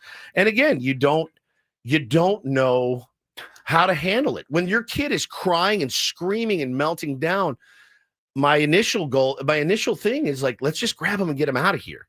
And then I'm like, what does that teach him? That teaches him that if he melts down, he is going to get his way. And then on the other hand is like, I don't want to threaten this dude to do stuff. But after 50 minutes of think everything in the book, I was like, we're screwed. I mean, we are absolutely screwed here. I don't know, man. I don't know if I did the right thing or not. At the end of the day, he had a blast out there. He came off. He was so proud of himself for turning it around and then playing really well. And I said, hey, man, you got this next weekend. No problem going now, right? He goes, nope, I can't wait. And I was like, I guess it worked, but, at what cost? The trauma of here's a boogeyman to come and take you. The Gestapo coming to take you. So did you ever have to do that with Bo? The threat? Bo would turn it around quicker. I mean, 20 minutes, but still it's 20 minutes of him kicking and screaming and torturing, everybody around him. And eventually he would make the jump and go do it.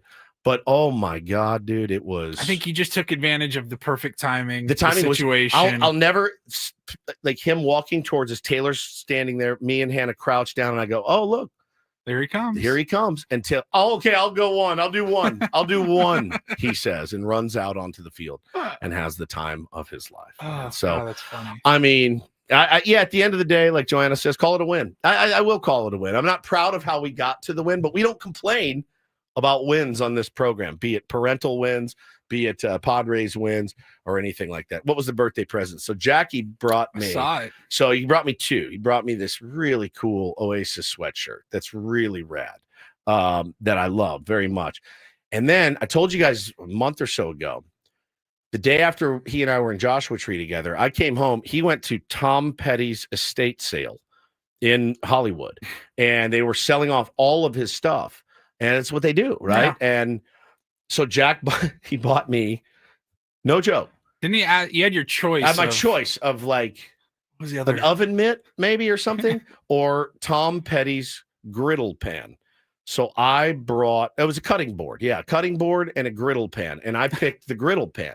And if this SOB didn't show up holding this griddle pan that now sits in my kitchen, and I haven't used it yet. I was actually like, I was going to use it yesterday. I go, I don't want to use it. It's Tom Petty's. Like, that dude got up in the morning, walked in. I was like, anybody want pancakes? Tom Petty would make his pancakes right here. There was a little speck of food on there. I was like, this is Tom Petty. So let's get to the point. Let's make another pancake. He crushed. It was so cool. And I go, all right, I don't know what I'm going to do with this, but it's that's amazing. It's cool to know that I have it. One of our tier ones reached out, Quinn, and he goes, my mom is the world's biggest Tom Petty fan, and she gasped when I showed her that's so your cool. Instagram picture. I go, it's so dumb, but I'm so happy I have it. So is there like a database for like celebrities that have left us and their estate sales? Because I'm just gonna send Jack over and be like, hey, I need this, and this. I mean, they were selling like everything. Jack actually bought for himself. Remember the old radios that you used to have to pop the face off of for anti-theft? Yeah. Oh yeah. He got Tom Petty's the face, the deck face, the deck face. He got it, and he goes, "Here's what's a trip." He goes, "I'll just put it like up on my shelf, and nobody will know that it's Tom Petty's except mine, except me." And he said, "But the cool thing is that like Tom Petty was driving around in his truck." Going, I don't like that song. Change the channel. Oh, this is one of my songs. I don't want to hear that. Change it, turns the volume up. I said, I love it. I think it's a great thing to have. That's Tom Petty's musical, window. Like that's what he used to use. Really so cool. I thought it was cool. I'm very happy with the griddle pan and the sweatshirt, and very happy that I have now literally a new boogeyman to scare my children with. So, man, we still have a full show for you today. We are going to do Take on John next, because you're going to host. I'm going to host this, which is going to be terrible, but that's fine. We have things that we need to give away because we got to keep the thing going. But John's very good, and he will stand in, and Tier 1 can call in right now at 833-288-0973. If you want to play John from KSON to try to, if you beat or tie Johnny, you'll qualify for a chance to win the grand prize 2-night stay at Park MGM Las Vegas, 2 tickets to Motley Crue on September 19th, and a $100 gas card. Catch Motley Crue's Las Vegas residency at Dolby Live at Park MGM September 12th through October 3rd. Tickets at Ticketmaster.com. And you can call in. If you beat him, you will qualify, or tie him. We still have the gift cards too? No, that was just last week. That was last week. Yeah. All right, we'll call in now, 833-288-0973 to take on John.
Hey players, things are about to get real here in San Diego. Introducing the all-new Hamul Casino Resort. With a 200-room hotel tower, exciting new eats and drinks, plenty of new places to play, and a luxe spa and salon. Hello, rooftop pool and deck. It's where players can play their hearts out and enjoy all the perks that come with it. It gets real this summer at the all-new Hamul Casino Resort, the players' place.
Fan, me and Paulie trying our best to hold it down this morning. You have to be a little bit malleable. You have to be able to maneuver.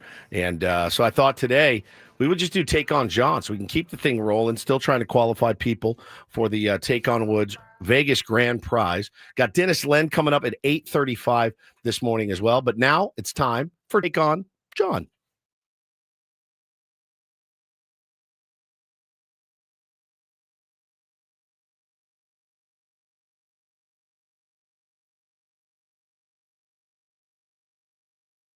You guys know how the game works, right? 5 seconds or 5 songs, musical trivia, 60 seconds. Who's on the line with us, Paulie? I believe this is Andres. Andres, are you there? Yes, sir. All Getting right. that Claremont Mesa knockout zone. All right, buddy. So here's the deal. Today you get the mystery category because no choice. No choice today. I can't know the rest of the categories. So I said, Paulie, give me like a generic We'll just one. pick one and we're sticking with it. So this is how the mystery category works. The one-word title of the 2-second song will then appear in each of the other 4 song titles. Are you ready, Andres? Hit it. All right. If you don't know, pass and come back to it. Here we go. Paulie, 2-second song. It might seem crazy. Happy Pharrell. Correct. The first a cappella song to reach number 1 on the Billboard charts was which 1988 feel-good anthem by Bobby McFerrin? Be happy. Yeah, close. You have more to it's it? close. You have more to it? Don't worry, be happy. Nailed it. All right. Garbage asked to pour your misery down in which 1995 grunge classic? Don't worry about a thing, my dog. Next pass. Okay. The B-52's Kate Pearson provided guest vocals for which 1990 REM song that hit all the positive notes? Shiny Happy People. Correct. Imagine Me and You, I Do, is the first line of which classic 1967 song by the Turtles? Oh, God. Happy Together? Nailed it. There you go. Very well done, my friend. That is... do you still have... that's it. We ran out of time. You got 4 correct. Should I tell him the one he missed? Yeah, you can go through all the answers. The one you missed was Only Happy When It Rains by Garbage. So we'll got see. Happy by Pharrell Williams. You got Don't Worry, Be Happy, Shiny Happy People, and Happy Together. All right, so we'll see how John from KSON does as we try to beat Andres. I like that score, though. That's a good score. That's a very, very good score. There's Johnny. Johnny, good morning, buddy. Sit right over there where the big guy sits. All right. Oh, my God. Yeah, you're in the big dog's chair. All right, so today we have the mystery category. All right. So the one-word title of the 2-second song will then appear in each of the other 4 song titles. Does that make sense? Okay. Okay. If you get the mystery category, the first question, it's going to kind of set the tone. Okay. Yeah, sets the tone for you. Okay. All right, So if you don't get the Paulie- first one, Paulie, when you're ready, hit it. Happy Pharrell. Oh my God! The first a cappella song to reach #1 on the Billboard charts. Don't Worry, Be Happy. Bobby McFerrin. Yep. Garbage asked to pour your misery down in which 1995 grunge classic. I'm Only Happy When It Rains. Yep. B-52's Kate Pearson provided guest vocals for which 1990 REM song that hit all the positive notes. Shiny Happy People. Imagine Me and You, I Do, is the first line Happy of which... Together. Oh, my God. He just crushed it. 5-4 victory. Ooh. Andres came through Andres, today. nice I job, know. pal. Very nice job, Andres, but I'm sorry. John is as good as I am at this game. That was very well done. Well, that's an argument there, I'd say. I mean, I'm better, but I'd say I'm a little bit better. So we have. All right. Well, here's the thing. Woodsy's got like the overall. He's got the record, like the 900 winning percentage. Well, I won the tournament too against him head to head. I won the comeback tournament during March Madness. Oh, if you that's remember right. correctly. At Dave & Buster's. Yeah, I Dave & wasted Buster's. you. Yeah, you smoked me that day. We Damn got to have a rubber match. We do. at some We do point. need a rubber match. That Christmas special show that you guys do, first of all, is brilliant. Second of all, to this day, I'll never live that down. I've got more fans from you guys than my own show down the hall. That's crazy, man. That's you Because crushed that. I choked. No, yeah, I don't think you did. I was crushing you. Yeah, In you fact, Big Frank was here working the board, sent me a text saying you just crushed Woods as I'm getting beaten by you as you came back. I don't win a lot, man. No. And that felt good to win. Savor that the day. flavor, baby. Good for you. Thank you, man. How's everything down in KSON's It's as world? cold as it is in this studio. It's freezing Are we in here. storing meat? I don't What know. is happening? Have we not paid a bill? Is your guys' studio the same? It's either you're sweating and Yeah. pulling clothes off or freezing cold. There's no in between. Our time of morning, always, literally, you can almost see your breath. Yeah. I have to go out into my car and sit. I do not recommend anybody doing this. Thaw out. But sit in the closed window in the summer just so I can stop shivering. And I'm not a guy that gets cold all I know. the time. I Not know. at all. I'm Look the at same me. way. Anyway. I'm the same way. Well, good to have you. You used to be from Minnesota. Yeah, What right. happened to you? Oh, What happened to Chicago, you? like I'm going back there in a couple of weeks. My friends love busting my balls. Oh, yeah. Because I'm so soft. I was never really talking before I left. Yeah. But now, I mean, if it's, I walk outside, if it's 90 with 98% humidity, I'll be being about it all day. Oh, I know. Oh, I know. how do you do this? Same thing in the winter. They just look at me like, you're such a pansy. We played ball yesterday. It was like 83 in Escondido. Me and Paulie, I was like, I'm done. I'm roasted. I can't even walk to my car. Us coast kids. I know. We're so soft. Thank you, Johnny, All right, for bye, boys. filling in today. Ben will be back tomorrow. We will get back to the regular scheduled take on Woods, but that was a really impressive performance. I mean, again, Anders, 4 out of 5 is really, really good. John came That in. wins most games. 100%. 4 out of 5. And when he said happy birthday, I mean, it was one Yeah. note and he nailed it. It's So, just a dun. yeah, that's all he happy needed. birthday. He knew That's exactly all he where knew. he was going. Now we got Dennis Lynn coming up on the program next, and he has just dropped a piece in The Athletic that I wanted to talk about. Obviously, what we're all going to be watching is what AJ Preller and the team really does in the next couple of weeks leading up to the trade deadline. But we have not mentioned yet that the MLB draft was yesterday as well, and the San Diego Padres with the 25th overall pick in the draft pick the kid that Ben was talking about. Yeah. Last week, 6'8" left-hander Cruz Schoolcraft. He's out of Sunset High School in Portland, Tall Oregon. drink of water. He is a big old boy. The 9th straight year, the Padres have taken a high school player with the first round pick and the 4th time that they've gone with a lefty starter. You may remember some of those guys like Mackenzie Gore, like Ryan Weathers. And now they've got Cruz Schoolcraft. And so the original thought, Paulie, was that, hey, man, he kind of wants to be a two-way player. Well, the Padres on their Zoom call last night. We got our own Shohei Ohtani. They problem solved. They went ahead and squashed that ASAP. Now he is expected to sign with the San Diego Padres, which is great. Excited about him in 4 years or 3 years or whatever.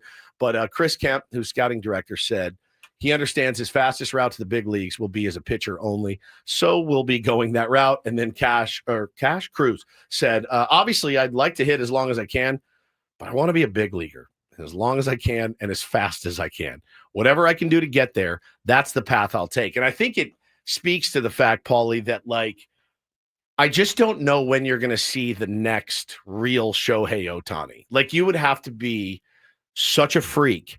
And I honestly think it would have to come internationally. I don't think it will come from a draft pick. I don't. I don't think somebody that's going to draft a guy that they look at as a part of their rotation in 5 years and say, yeah, we'll let you hit 2. Yeah. It's just hard to develop somebody, especially a high schooler. That would be weird if the game starts turning that direction. I mean, it's such a copycat because all of these guys, I promise you, all of these guys were two-way players in high school. 100%. Paul Skeens was a shortstop. They all were shortstops. Hitting cleanup. Yeah, they were the best player on their team. And then at some point they realized this is how I can get to the big leagues and make a fortune doing it. So excited about that draft pick for the Padres. It was so weird to hear somebody. The one guy we talked about actually fell to the Padres, and they got him. So we decided to, when Ben gets back tomorrow, we're probably going to have one of the guys from Mad Friars on so we can get info about all the draft picks. The draft is continuing today, so we'll get to that. We'll talk to Dennis Lynn, maybe a little bit about that, but mostly about the trade deadline in the first half coming up next right here on Ben and Woods.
Hey players, things are about to get real here in San Diego.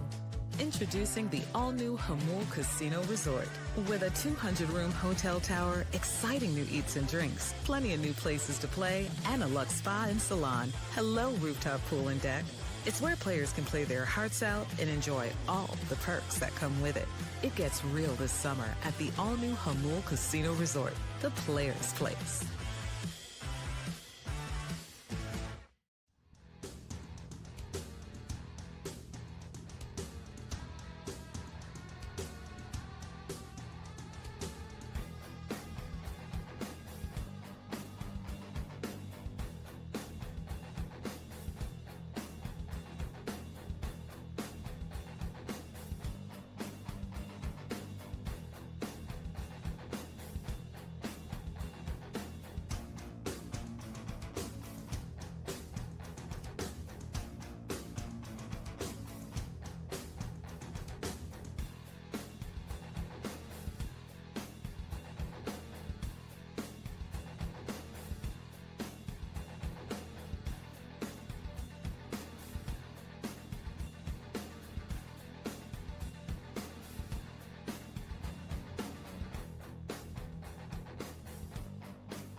Still got a Reindl Report coming up later in the hour. We're going to do Don't Do This. We had to push it back because we had Craig Elsten and Darnay Tripp on, and about to be joined by our pal Dennis Lynn from The Athletic after a quick check of traffic right here on Benham Woods.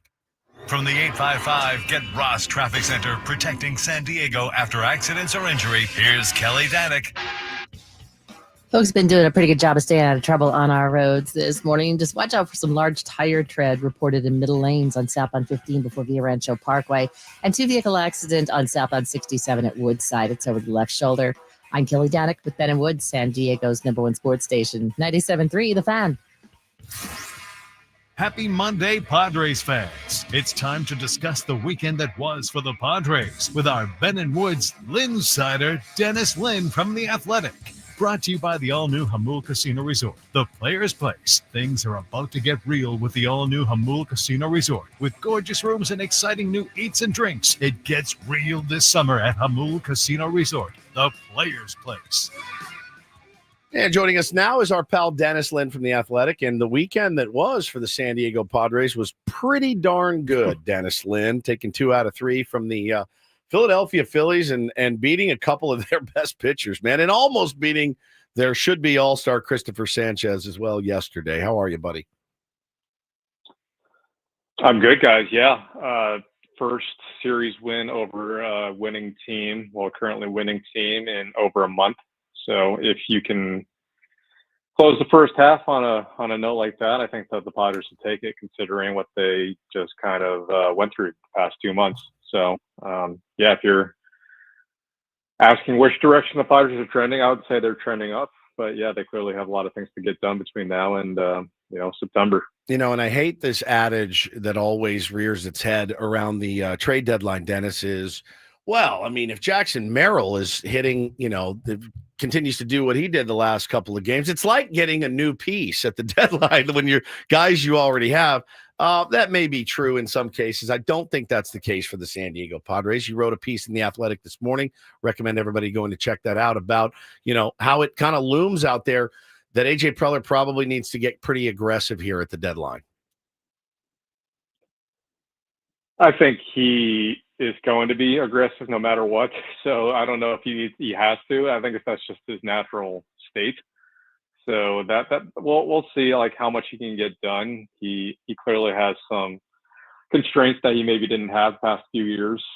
He's around the second CBT threshold. Not that anyone really cares about that, but I'm sure ownership does, and doesn't have as many prospects as he once did, and he has maybe more needs than he usually does this time of year. But he's as creative as any GM in the game, and he's not going to stop calling these teams who at some point maybe he wears them down. But yeah, I think just looking at just the overall picture of where this team is, they're 8 games over 500. If they just had league average offense from like the bottom 2 spots in the lineup, you just kind of wonder would they be like, I don't know, 18 games over 500. Right. Maybe a little bit of a stretch, but not that much of a stretch when you look at what's out there. The league's not great. I don't know if people have realized that. There's no real super team out there. The Dodgers are clearly pretty vulnerable, and there is basically just a lot of opportunity for the Padres right now, it feels like, especially because there might not be in years to come. I mean, Manny Machado's still playing like a Hall of Famer at age 33, but he and Xander Bogaerts are not getting any younger, and they've gotten this really great pitching season from Nick Pivetta. It won't be here, probably be on next year. So they got to probably seize the opportunity while they can. So that's probably what AJ is thinking. Talking to Dennis Lin from The Athletic this morning. I think it's a big trade deadline, not only for A.J. Preller, obviously for Padres fans, reinforcing the team. I think it's a big trade deadline for the new ownership group or the new old ownership group, or however you want to couch it, Dennis, because, again, you can't look at this if you're them and say, well, I mean, if I could get anybody to come watch this team, maybe I'd spend, more money on them. That's not the case. Padres fans are rabid. They are showing no signs of decreasing their rabidity, if that's even a word, but they are showing up to the ballpark every night, hungry and desperate for a winner. I think there's a lot of pressure on ownership this trade deadline as well to prove and show everybody, yeah, we'll spend it. We'll do what we need to do to be a real World Series contender. Yeah, rapidity, if that's a word, is a good word. Thank you. I was just looking at this yesterday. No, you're welcome. I think you should throw that at Jesse Adler for his next. I will, actually. That's a rapidity. I'm going to look that up as well. Jesse would be like, that's not a word.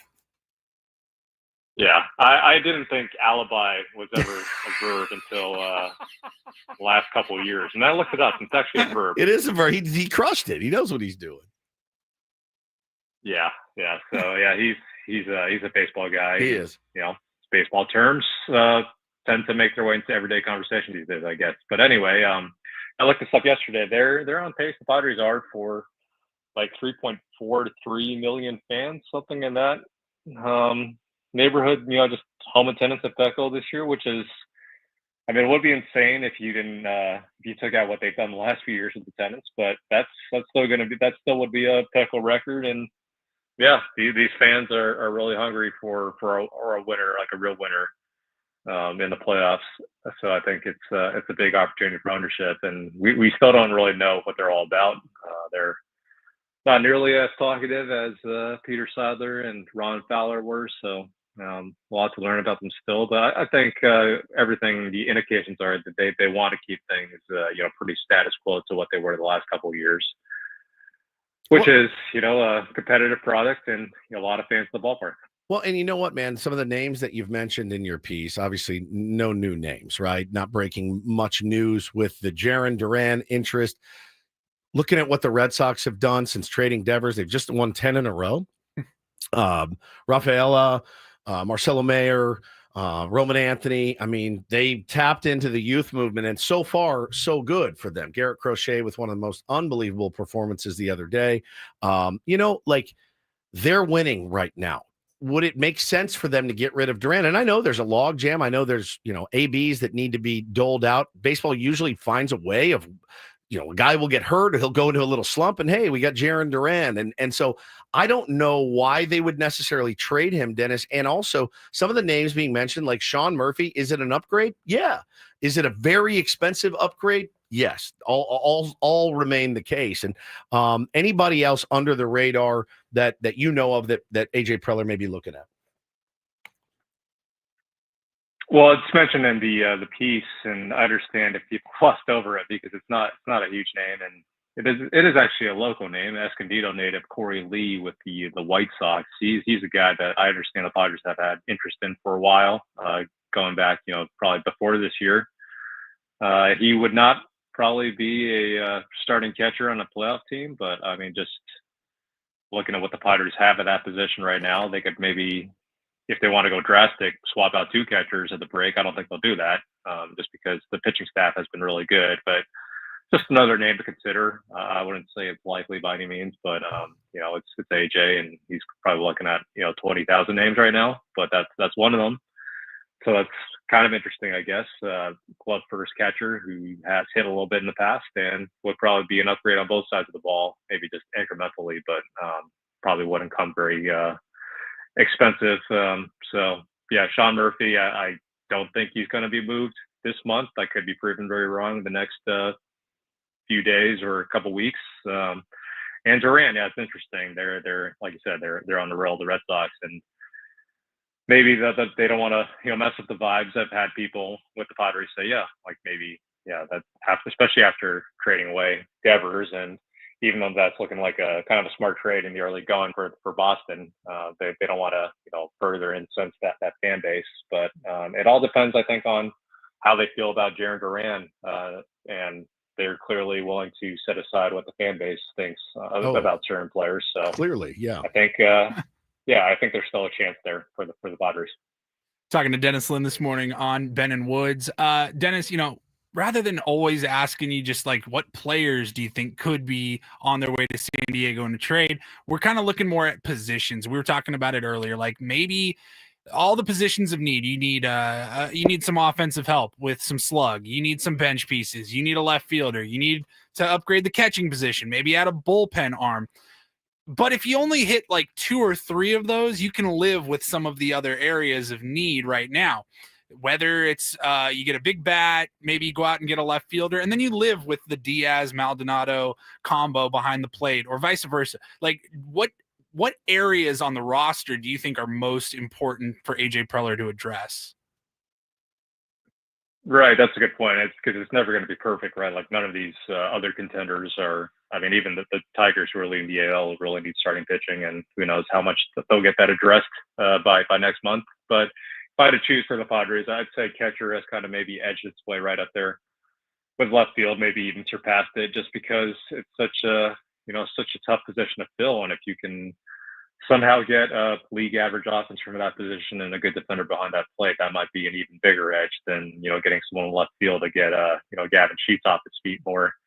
And that's obviously an easier position to fill cost wise on paper, at least. I mean, Jarren Duran's probably, he would not come cheap if he gets moved this month. But I think catcher might be number one for me now, just based on the way the offense has gone all season. And I think if you can get someone in there who's preferably maybe a little got a little more pop than someone like Corey Lee, I think that would be a huge upgrade for the Padres going into the second half. And I'm just reading the tea leaves, as Ben likes to say. I'll say that in his honor since he's not here today. Reading the tea leaves, though, Dennis, I think, and I may be speaking out of school here, but I honestly think the hardest part of adding a new catcher to the roster isn't actually finding or paying the catcher. It's convincing the skipper, Mike Schilt, to tell one of those guys, don't need you anymore, right? Because the glowing and by tea leaves, I mean, I've asked him. He's talked about it. He must hate the trade deadline more than any other manager in baseball because he loves those are his guys. Those are his guys, right? And so I think this is probably like a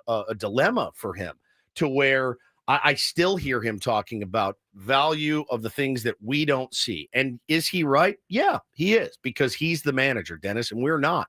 But I honestly think like the biggest hurdle isn't finding a catcher. It's convincing Schulte, like, I know that you love Maldi or Diaz or whoever one is more in his favor. I don't know the answer to that question, but I think it's going to be, hey, man, now we got to get them up to speed with our pitchers, and look how good they've done, and blah, blah, blah, blah, blah. I just wonder if Schulte's going to be the toughest hurdle to climb there. I tend to agree, but I also think if you put the three of us on the roster somehow, for whatever reason, I think you would say nice things about us in public and behind closed doors. You and Paulie. Well, no, actually, I'd say just Paulie. Dennis, me and you would probably be in the doghouse, right? To be honest with you. Yeah, he would be big on Paul, but he would love Paul. Oh my God, the glue guy. Oh my God, look at Paulie, what he brings, the intangibles. I couldn't agree more. I don't. I'm not even saying, Dennis, that's the wrong approach, because that's a guy you want to play for. A guy that's going to have your back, period, the end. But I know he wants to win. He told us the other day when we interviewed him, he's like, I don't want to help Dave Roberts manage the All-Star game. I want to manage the All-Star game, meaning he just went to the World Series. So I think if it's in the cards, you can't be not blind, but you can't be short-sighted enough to look at it and say, yeah, we could use some help at this position.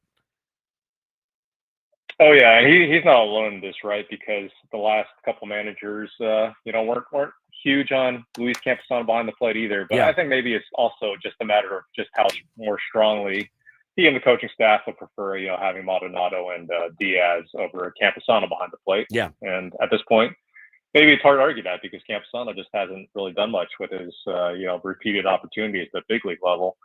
But yeah, if he gets a catcher in there that hits over 200, they can frame some pitches, block some pitches, throw out some runners, do a little bit of everything, just a little bit better than the current two they have. I'm sure he'll be singing that guy's praises, whoever it is. And let's remember that the Padres have done this before Mike Schilt. They brought in catchers midseason in 2020, and especially, and that worked out okay, at least that summer. So it's not an easy thing to do in general, bring in a catcher midseason, especially with how well this pitching staff has performed. I think Ruben Niebla and some of the veterans they have on the mound, they're equipped to do that if it comes to that. Well, you're the man, dude. Enjoy your break, Dennis, and I look forward to the next few weeks are going to be crazy. I mean, it's crazy in San Diego every year. Enjoy your break, get some downtime, and we will talk to you next Monday. Thanks, guys. I look forward to that. Thanks, brother. Dennis Lynn from The Athletic here on Ben and Woods. And yeah, we were talking about it in the dugout yesterday of he just has a lot of trust in his guys. He does. He's said it, to us before. He said it. Except for Tyler Wade. Except for Tyler Wade. I don't know what happened to T Wade, but Tyler says, I think some of it's just eyewash. He's got to be waiting for the day he can pencil in better bats. I don't know. I don't know that I agree with that. Tyler, you would think that it's eyewash. You would, but I just know it to be different. I know it to be different, and I know that, like, if you injected him with true serum, you would expect him to be like, yeah, we got to upgrade our catcher position. I think in his mind, he might be the one guy that's like, no, I love what we got out of the catcher I honestly think in his mind, if we upgrade in other areas, great, but I'm rolling with these guys. So I'd say, brace yourself. But if you upgrade in two other places, then that 9-hole hitter, you live with it. So. Oh, man. Great stuff from Dennis Lynn. Great stuff all morning. Got 3 hours down, 1 hour to go. Got a Reindl Report. We got Don't Do This. What is everyone so up in arms about the Mizorowski kid? Talk about that. Ben and Woods 97.3 fan.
Got an hour left here on Ben and Woods this morning. I've had a really fun morning. It's flown by. I was worried that it wouldn't, but it did.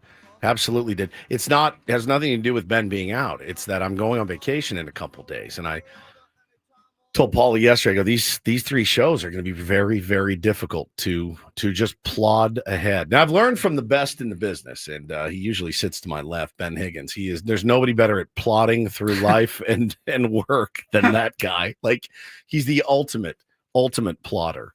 He'll be back tomorrow from Santa Barbara. I like plotting. Feels good to just put my head down and grind. That's what I'm doing too. Going to be heading to the DMV after work today. So you're going to go to the one I told you to? Don't say it. Yeah. That's a secret. I got a couple of different options that people have given me. Go to this one. It's always fast. Is it? I don't have an appointment. Got all my stuff. I'm ready to go to get my real ID finally. As my license expires on Saturday, my 50th birthday, and I need to get it done. And my address is still an old address. So every time I get pulled over for a ticket, sorry, sir, that's actually not a current address. I'm going to go to the one you told me to. Okay. And we'll see how it goes. It's a good move. I think so too. I hope it is. I'm like 3 for 3 in DMV experiences at that location. That's incredible. Who are you talking to though? Who are you talking to? Yeah. Just don't run into any cars in the parking lot. Yes, exactly, man. So listen, we kind of let it all wrap up. We're going to talk to our friends over at Mad Friars to get the full. It's just different. The MLB draft. Let's be honest, it's different. It's not the NFL draft. Like, this guy was going to be starting next year for us at defensive tackle. We got our franchise He's going to be quarterback, a cornerstone player, whatever, right? It's different. Like, all right, man, I'll look forward to this guy when I'm turning 54. It is different. Still like it. Still interested. Guys at Mad Friars do a phenomenal job covering that. So don't know who we're going to talk to yet. It might be David J. Tomorrow on the Ben Woods program when Benny gets back, but we will wrap it all up for you. No game tonight. How do you feel about that? You feel good? Did you need the break, or tonight are you going to be fiending? Of course, the home run derby's tonight. That'll be on in the background. Yeah. I'll have the All-Star game on tomorrow. Yep. It'll be on, paying attention a little bit. And then Wednesday and Thursday, I'm okay with a little bit of a reset, a little bit of a break, because it's like we were texting over the weekend. I say, when was the last time the Padres won by more than 4 or 5 runs? Yeah. Like, when was the last time that they won a game? And laugher. I loved Friday's win, and I really loved Saturday's win against Philadelphia. But my God, Saturday when Estrada's in there and you're like coming out for that 9th inning, he pitched in the 8th too, right? He got like the last out of the 8th, comes back out for the 9th. He just closed. Or did he just close? I think he just And you're closed. just like, all right, got a 1-run lead. I've been biting my nails to the core, like the entire series. Oh, and by the way, it's Turner, and it's Schwarber, and Harper to get I'm like, nothing comes easy. It's always high stress. It's always high leverage moments. I'm like, I'm okay with a couple of days off. Me too, man. And you hope that all of these games have made this team ready and tested, that it down the road in a 2-1, because you could absolutely see a game like that against Zach Wheeler again, in Philadelphia or here. You could absolutely seeing it play out like that. Like you could these felt like a whole playoff series all Even weekend. when you come out and rarely hit them with 3 runs in the first inning. Yeah. Give them back pretty quickly. And then all of a sudden you're like, all right, it's a brand new ball game. Here we go again. Super nuts. They just don't have any comfortable, like relaxing 5 runs in the first, 2 more in the second. You're like, oh, we are cruising right now. I'm excited and we don't lose games that way either. Right. Yeah. Every game you're in it. Yeah. What was it? They've 44 1-run games or something like that. I'm excited to watch the home run derby tonight. I'm excited. Bo asked me, he goes, can we do that? What do you call that when we watch Notre Dame games? I said, a little cocktail party. We don't have cocktails, but we get like all the cocktail food. He just got an espresso martini there. Yeah, right. He loves the All-Star game, and I love it. And we had a little tradition of watching it together. So he's super excited for it, which makes me excited. So I'm glad to just watch that baseball the next couple nights. We'll obviously miss the fellas. You guys will miss the content when I'm gone, certainly. But we decided we have to talk about this. I can't believe we waited till 9 to do it. We've been very busy.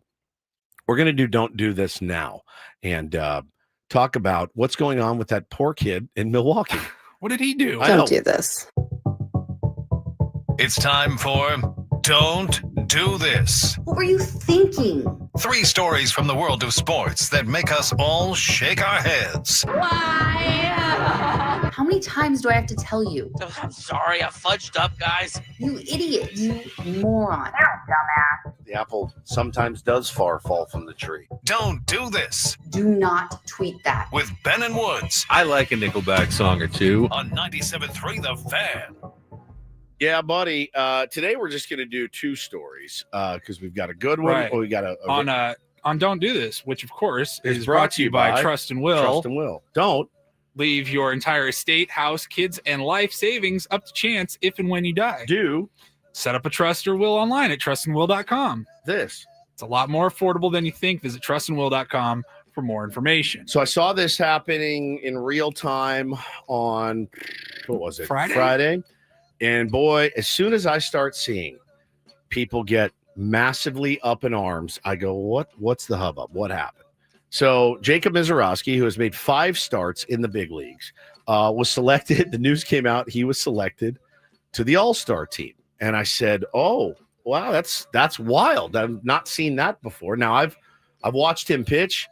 He has all-star stuff. There is no doubt about it. Just dominated the Dodgers. Now he's on my fantasy team. So I've known that he's a stud because he gets me a lot of fantasy points and did catch one of his starts. He's incredible. And I think he'll be an all-star for many years to come. I did find it a little bit odd that, only 5 starts into his career, Paulie, they elect him an all-star. Now, what I didn't have was the context, but I saw people losing their minds, including the team we were playing. The Philadelphia Phillies absolutely lost their mind with some of the best comments you've ever heard. Nick Castellanos said, whole thing's turning into the Savannah Bananas. And I went, oh my God. Trey Turner's like, it's an effing joke, right? So they were not shy about sharing their feelings on this. And then, of course, our very own Frank Marchese, I saw him tweeting. He was like, the sanctity of the All-Star game has been ruined forever. Come on. And I'm like, what's happening, guys? I could not disagree more. What's everybody so upset about? If you want to tell me that the Ranger Suarez, Christopher Sanchez were more deserving, they had all-star seasons, I won't disagree with you. Those are Sanchez 2 absolutely damn should fine be it. pitchers. Right. You also had to think about all the guys that are bitching, like Nicky P. He pitched yesterday. He was not able to. Correct. Now, if they want to change the rules or whatever and let those guys add, 2025 All-Star to their Wikipedia page, sure. It's actually an early do this. The Phillies ended up making it right, I thought. They still paid those guys for an All-Star appearance that's in their contract. Sanchez. Oh, is it just the one? Yeah. They still paid him. He got his money. That's great. But I'm sorry. As a casual baseball fan, but a diehard Padres fan, all the other stories, they come second to the Padres for me. Mizorowski, he's a story. I want to watch him after 5 outings.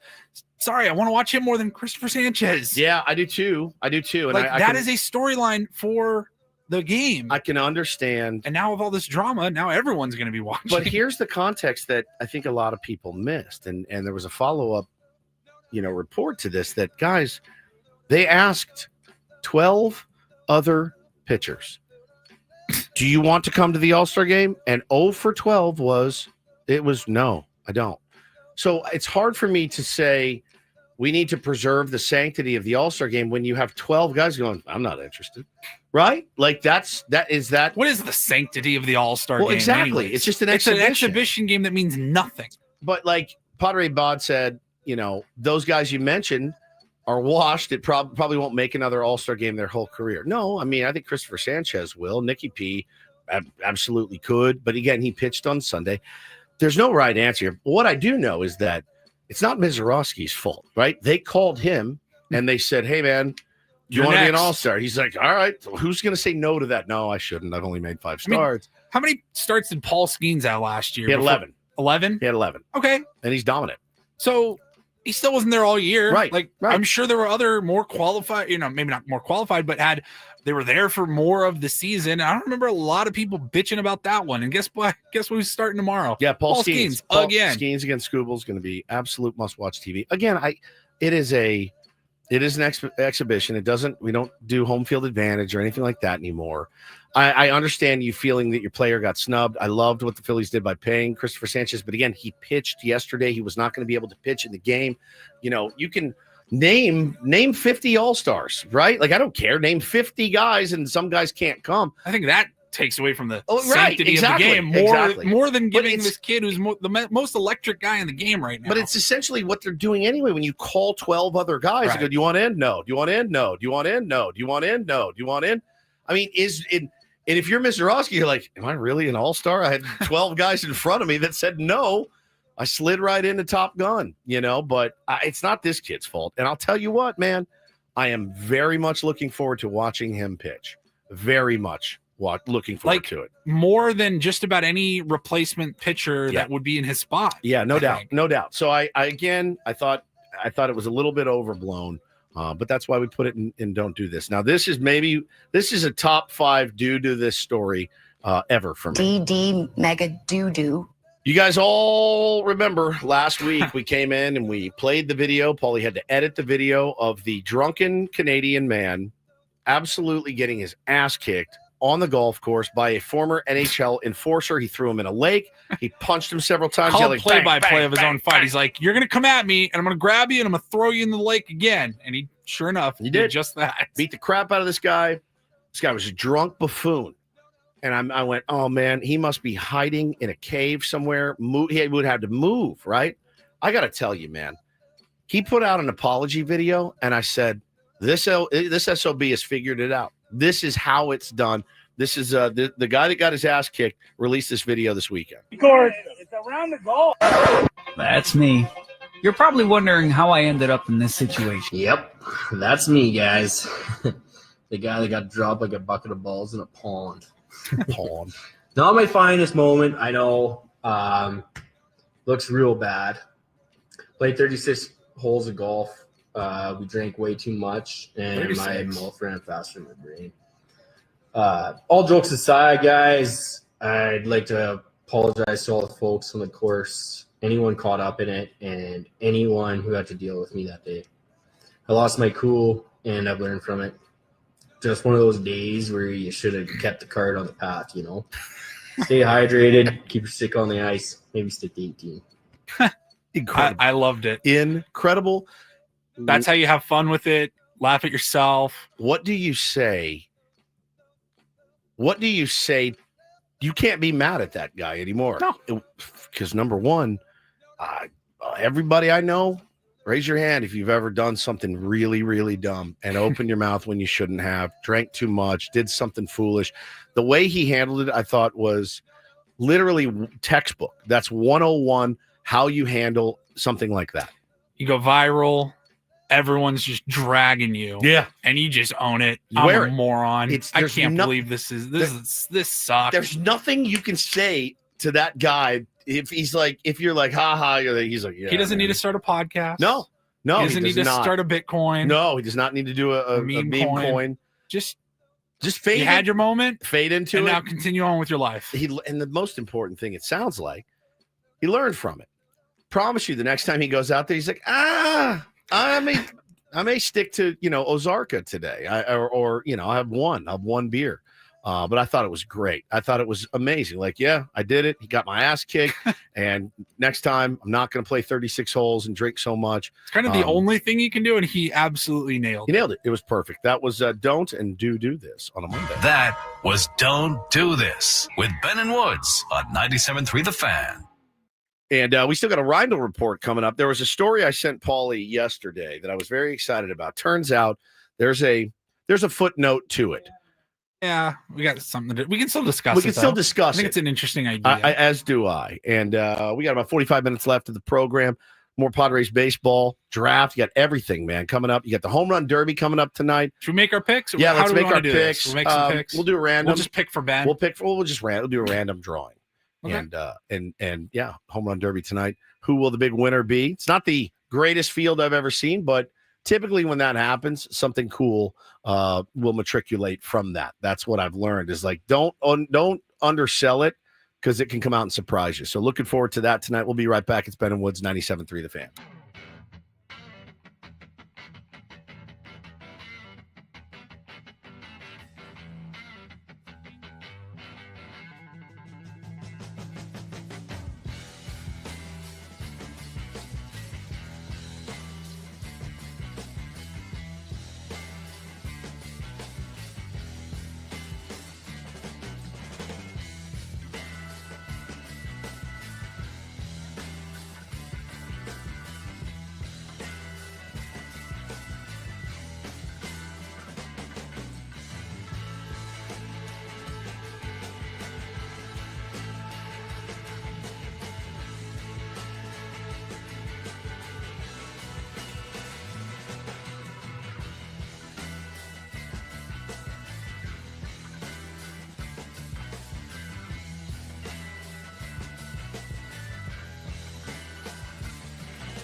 Hey players, things are about to get real here in San Diego. Introducing the all-new Hamul Casino Resort. With a 200-room hotel tower, exciting new eats and drinks, plenty of new places to play, and a luxe spa and salon. Hello, rooftop pool and deck. It's where players can play their hearts out and enjoy all the perks that come with it. It gets real this summer at the all-new Hamul Casino Resort, the players' place.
Hey players, things are about to get real here in San Diego.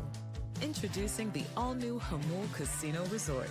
With a 200-room hotel tower, exciting new eats and drinks, plenty of new places to play, and a luxe spa and salon. Hello, roof. Got a Reindl Report coming up in a little bit. Paulie, what are you going to be talking about today on the Reindl Report? It's a good question. Glad you asked. Glad you asked. Figure it out still. Oh, good. Okay. We already teased. We got the one story social club coming out of Vegas. story, yeah. That's going to be an interesting one. And of course, we got the home run derby tonight, and the field of 8 is set. And again, it's not the superstars of the game, right? It's not the big superstars. It's not Vladdy and Shohei and Judge and Tatis. It's not. It's Ronald Acuna dropped out over the weekend. Matt Olson's going to fill his spot. Jazz Chisholm Jr. Is going to be there. Of course, the big dumper, Cal Raleigh, is the favorite. Brent Rooker from the A's. He's got a good power stroke. Junior Caminero from Tampa Bay is going to be there as well. And let's see, O'Neal Cruz, who hits missiles, Byron Buxton, and James Wood will round it out. So I love it every year. I look forward to it. I'm excited for it. But we're going to do our picks now. And since Ben's not here, I guess we'll just pick for him, Paulie. You have the random generator, right? Yes. I'm going to put it up on our stream just so nobody can accuse me of cheating. Okay. There. And we'll do. And I've added all three of our names, Okay. and it'll give us an order of the draft. And we'll just draft for Ben. Yeah. Based on knowing him as well as we do. Oh, look Paulie at that. with the first pick, Ben with the second pick, me with the third. All right. I can get down with that. Well, I got to go with the horse. I got to go with Cal Raleigh. Cal Raleigh. That is my number one pick. That is your pick. Easy choice. All right. I'm going to go with. For Ben now. Oh, it's Ben. Ben would obviously pick Junior Caminero. I think he loves Junior Caminero. He was lobbying for him to be in the home run derby this whole time. The whole time. He won't shut up about Junior Caminero. That's all he talks about. Yep. So I think he absolutely would have picked Junior Caminero. He would. He likes to be sly and go against the grain. And I'll go with, of course, we'll go with James Wood. James Wood. I think Yeah, that's a good I'm pick. going to go with James Wood. So now if none of those three win, then it's a wash. It's a big waste of But time. we'll all put up $20. Yeah. And if one of those three wins, that person gets the $40. Okay, so you have Cal. That's a really nice pick. Paul Ben took Junior Caminero, obviously. His beloved. Loves him so much. And then I took James Wood. James Wood. The former Padres prospect. I don't know if you guys have heard. That would have been my second pick. Yeah. James Wood. Yeah, I'm excited. I mean, I was looking at some of like the betting odds. You can bet on who's going to win. And Cal Raleigh, heavy favorite. He's so good. I think James Wood probably is the best value. It's like, I think it was like plus 375, or I think, 375. So you're like, yeah, I could see him like getting hot and putting on a show, but I'll take Cal Raleigh and his what's he at? What do you finish? 38 or 38? 40 homers or whatever. Like only Barry Bonds had more at the All-Star break than Cal Raleigh in history. It's so in dumb. history. It's insane. And catching and at the catcher position. So I'll roll with James Wood just to further, stick the dagger in our backs, to watch him go out and win the home run derby. I mean, we had to watch Teoscar win it last year. We could certainly stand to watch James Wood win it this year. Dodgers played this weekend, Paulie. They are 4.5 games up in the division. They did take 2 or 3 from the Giants. Kind of got some voodoo magic yesterday working against them, the Giants, that is. A couple of flares drop in. And man, listen, 4.5 though is definitely sniffing distance. As we get to the break, will the Giants add pieces? I got 5.5. Oh, 5.5. I'm sorry. Yep. Will the Giants add pieces? Yes, I believe they will. Kind of a weird news we saw over the weekend. It's funny, with the Giants. Now we talked about the Giants, I think on the roundtable a little bit. Yeah. And Buster Posey is still such a wild card. He's a maverick. I do think if they're still ran by Farhan, I think this team, I won't say sells at the deadline, but I don't think they buy much either. They stay on the margins. They just kind of stay on the margins. I wouldn't put anything past Buster Posey. Buster Posey could go out and trade for Juan Soto, and it's not going to surprise me. Like, he's going to do something big. He's really committed, which is nerve-wracking, right? Like, that's the team that's going to be in our division for a while. These are all things you have to factor when you go into the trade deadline. The Dodgers are desperate.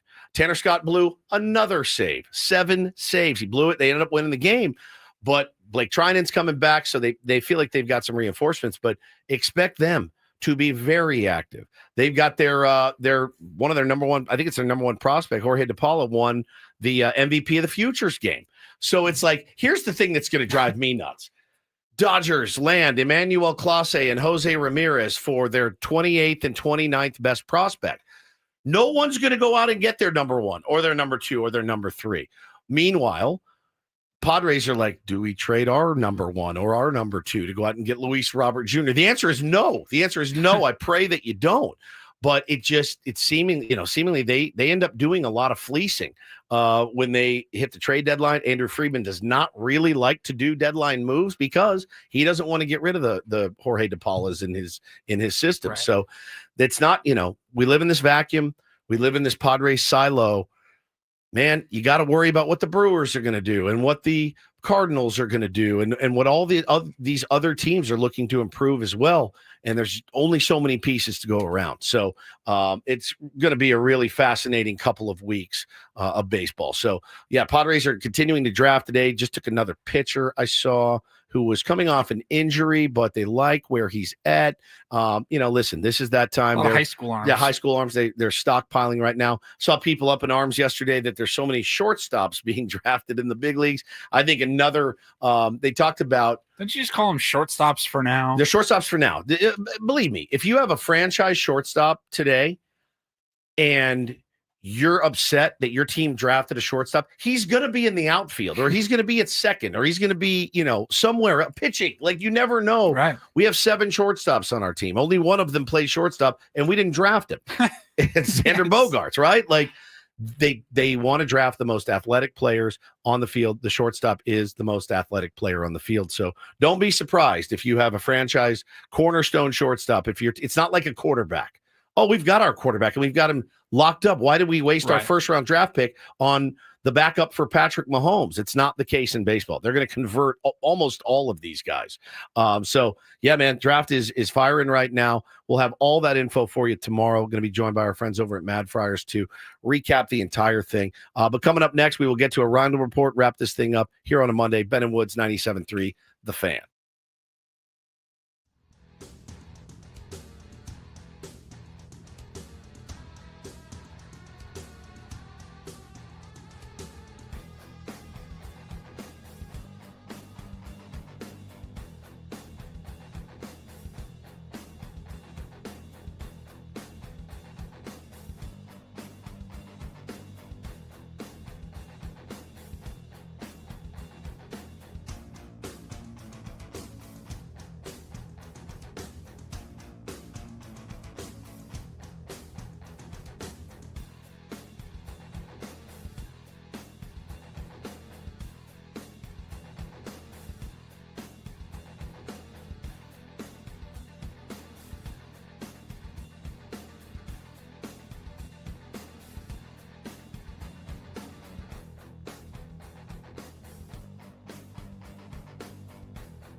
Hey players, things are about to get real here in San Diego.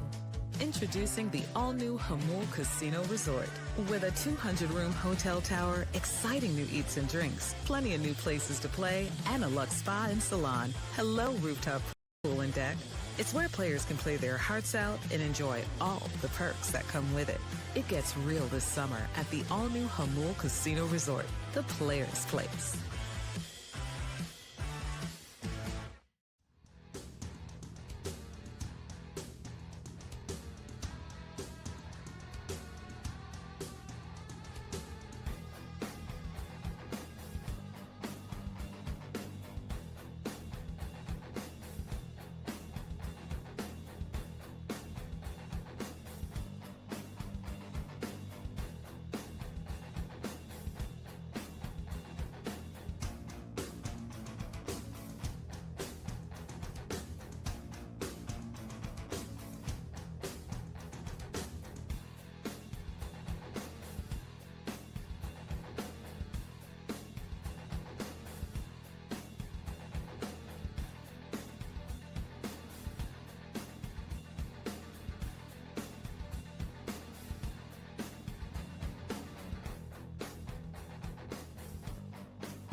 Final segment of Ben and Woods on a Monday, 97.3 The Fan. I'm Woodsy. That's Paul Reindl, the executive producer. Benny will be back tomorrow. You get the trifecta. Back together for at least a couple of days, and then I'm out for a few, and I'm going to be heading off to England, and can't wait. My buddy Craig, who I'm going with, he's meeting me over there. Bro, this guy's unbelievable. He's like texting me. He's like, hey, do you want to do this when we get there? And he's got it all dialed in, Paul. Like, as usual, all I got to do is just show up, be present, and go with the flow. And so you guys are not traveling together? No. Or you're meeting up? Yeah, we're in meeting up over there and going to hang out. And he's got like a full day of activities planned. And I'm like, I'm excited because means I don't have to do it. You know how I roll. You don't have to plan anything. I don't have to do anything. And like, I'm not going to be wandering aimlessly around like, what's a good place to grab a beer? I did spend an inordinate amount of time this weekend with Hannah when we went to my birthday dinner on Saturday. We went to Jake's in Del Mar. It was fantastic. I said, I'm a little nervous about, she goes, are you nervous for your trip? And I go, no. I said, kind of with like, fill out this customs form. What is that for? What am I declaring? I don't know what to do, but I'll figure it out. And I said, the only thing I'm a little bit nervous about is the food in England. I've been there. It's not great. Not your favorite? It's not my favorite. And she goes, look, dude, she goes, the most important thing I'm going to tell you, don't feel the need to sample the local fare, because we ate in London. I did fish and chips, and it kind of backed up on me a little bit. I was like, that's not great. She goes, you don't need bangers and mash. You don't need to eat a traditional beans and like, she goes, just go and find something for you basic and eat it every day. Grab a burger somewhere. Yes, exactly. Go to a pub and grab a burger. Right. So she's like, this isn't like going to Japan where you're like, I need to try all of this. She's like, you've been there. It wasn't great when we went there last time. Don't get stupid trying to do, trying to like, hey, I want to try everything they do. You know, she's like, don't. I know you. Don't do that. Now, my only concern is Craig might want to. And I don't. You know what's really like, this isn't like coming to San Diego for the first time and going to Chipotle or Taco Bell. Right. And saying you had Mexican food. But I think you can find a balance of like, this is an authentic like English pub, but I'm going to order some food that this at least looks familiar. So I do not like Indian food. Not even a little bit. I've tried it. I didn't like it. The flavors don't jive with me. It's fine. It's not a knock. If you like it, good for you. I don't. That is like the most famous. That's what they're most famous for. They have amazing Indian food. The fact, like I Googled best restaurants, like the first 4 of them were all Indian restaurants. I was like, scratch. I'm looking for a nice American pub somewhere, that I can go get a burger every day when I'm there. So yeah, I don't want kidney pie. I don't want bangers and mash. I don't want anything like that. I'm just going to go. Bread pudding. Bread pudding, I love. I'll eat bread pudding. They do a lot of puddings over there, right? They like pudding. Yorkshire pudding. Yeah. Eel pie and mash. I'm going to pass. Eel pie and mash. I'm going to pass on that. So that's the only thing I'm sweating a little bit. I'm probably going to load up on snacks at the Chris airport. Says great Chinese food. There you go. I do like Chinese. I'm going to load up on snacks and just in case things get squirrely. So you leave Wednesday evening out of San Diego. I get in. What is that, 11 hours? Like 12 hours. With a 3-hour layover in London. So you're getting in 3:30 Thursday afternoon. Thursday afternoon at 3:30. And then you just got to you got to stay up, right? Yeah, stay up. Yep. Try to adjust the body. Find myself a burger, few beers, and then go sleep at 10, 11, 12 at night. Then get up and assimilate. But yeah, that's the only thing I'm sweating right now. I would be sweating the food. I sweat it everywhere I go. And it's a big enough of a metropolis where like there's so many different choices. You're not going to some smaller area where like this is the food that they have. I'm going to enjoy it. I'm going to dive in. Yeah, I'm just going to jump right in, both feet. I need to really be. Somebody said, if you're on the hillside in Ireland or something, you're eating what they have. How are you? Is my point. Like, you have plenty of options. I'll be fine. I'm gonna find a good steakhouse. Adam says there's great steakhouses over there, so that's what I'm gonna look for. Andrew says when I went to, I had to try the whole fried tarantula. See, if I went to Cambodia, I wouldn't eat. I don't think I would eat anything. I'd be like, do you have rice? Just plain rice. I'll eat that. Fried tarantula. Yeah, they eat everything. No blood sausage for me. Thank you very much. I have no desire for it. My palate is not that sophisticated. And I don't need to dive in. Hey, look at me. I'm a real Mancunian eating this sausage and these beans for breakfast. I don't want it. I get spicy level 4 on my Thai food, and I think I'm crazy. You do? Kooky, yeah. Oh, I can't go above a 1. I really can't. Yeah, 3 and 4 is where I've started to notice. That's where the kick starts to come in. I think my wife's like a 6. I got 1 recently on. They only gave me 4 options, 1 through 4. When I ordered Chinese, I got 1, and I almost died. I thought I was gonna die. I was like, "This, I can't even eat it." 0? It's inedible. -1. Yeah, can you put flour on top of it? Because I just can't sprinkle some sugar. I can't eat it. I cannot eat it. I am so soft when it comes to that, and most things. We got a Reindl report coming up for you. How about after traffic? Yeah, let's do that. From the 855 Get Ross Traffic Center, protecting San Diego after accidents or injury, here's Kelly Danick. Roads are winding down pretty nicely all around the county. I have this one accident to mention here, southbound 67 past Fletcher Parkway. No details as to whether that's blocking lanes. I'm Kelly Danick with Ben and Wood, San Diego's #1 sports station, 97.3 The Fan. And get things started here with our today's edition of the Reindl Report. Now tuned into the greatest. Welcome to the Reindl Report with Paul Reindl. Hi, Paul. All right. 2 stories from the world of sports that we haven't gotten to yet. We'll start off in Major League Baseball. And 1 story that you didn't know you needed. Are you laughing, biatch? It's the Reindl Report. Hey, Paul, how you doing? Okay, how are you? On 97.3 The Fan. Are you ready to bless the mood? I need some help, please. That was good. Can I get a oh yeah? Oh yeah. All right. All right. right. All right. Happy Monday, Woodsy. Happy Monday, Paul. Let's start off. I was going to say this is it is a sport that we don't talk about a ton, but I know you were at least following, I think a little bit late last week as we were talking about little tennis. Yes. And Wimbledon. What a match yesterday as Jannik Sinner, the #1 player in the world, took down Carlos Alcaraz in the rematch. Now they faced off in the French Open last month. So they got the rematch in Wimbledon, and Sinner was able to defeat Alcaraz in 4 sets, lost the first one, and then went 6-4, 6-4, 6-4. It caught the very end of that, like the final set, and it was exciting. I wish I watched the whole thing. Yeah, I watched a good portion of it. We had a game, and so I needed anything to fill the time, and I was like, oh, freaking Wimbledon's on. So I put it on the men's finals. It was exactly 5 weeks to the day. The gentlemen's final. The gentlemen's.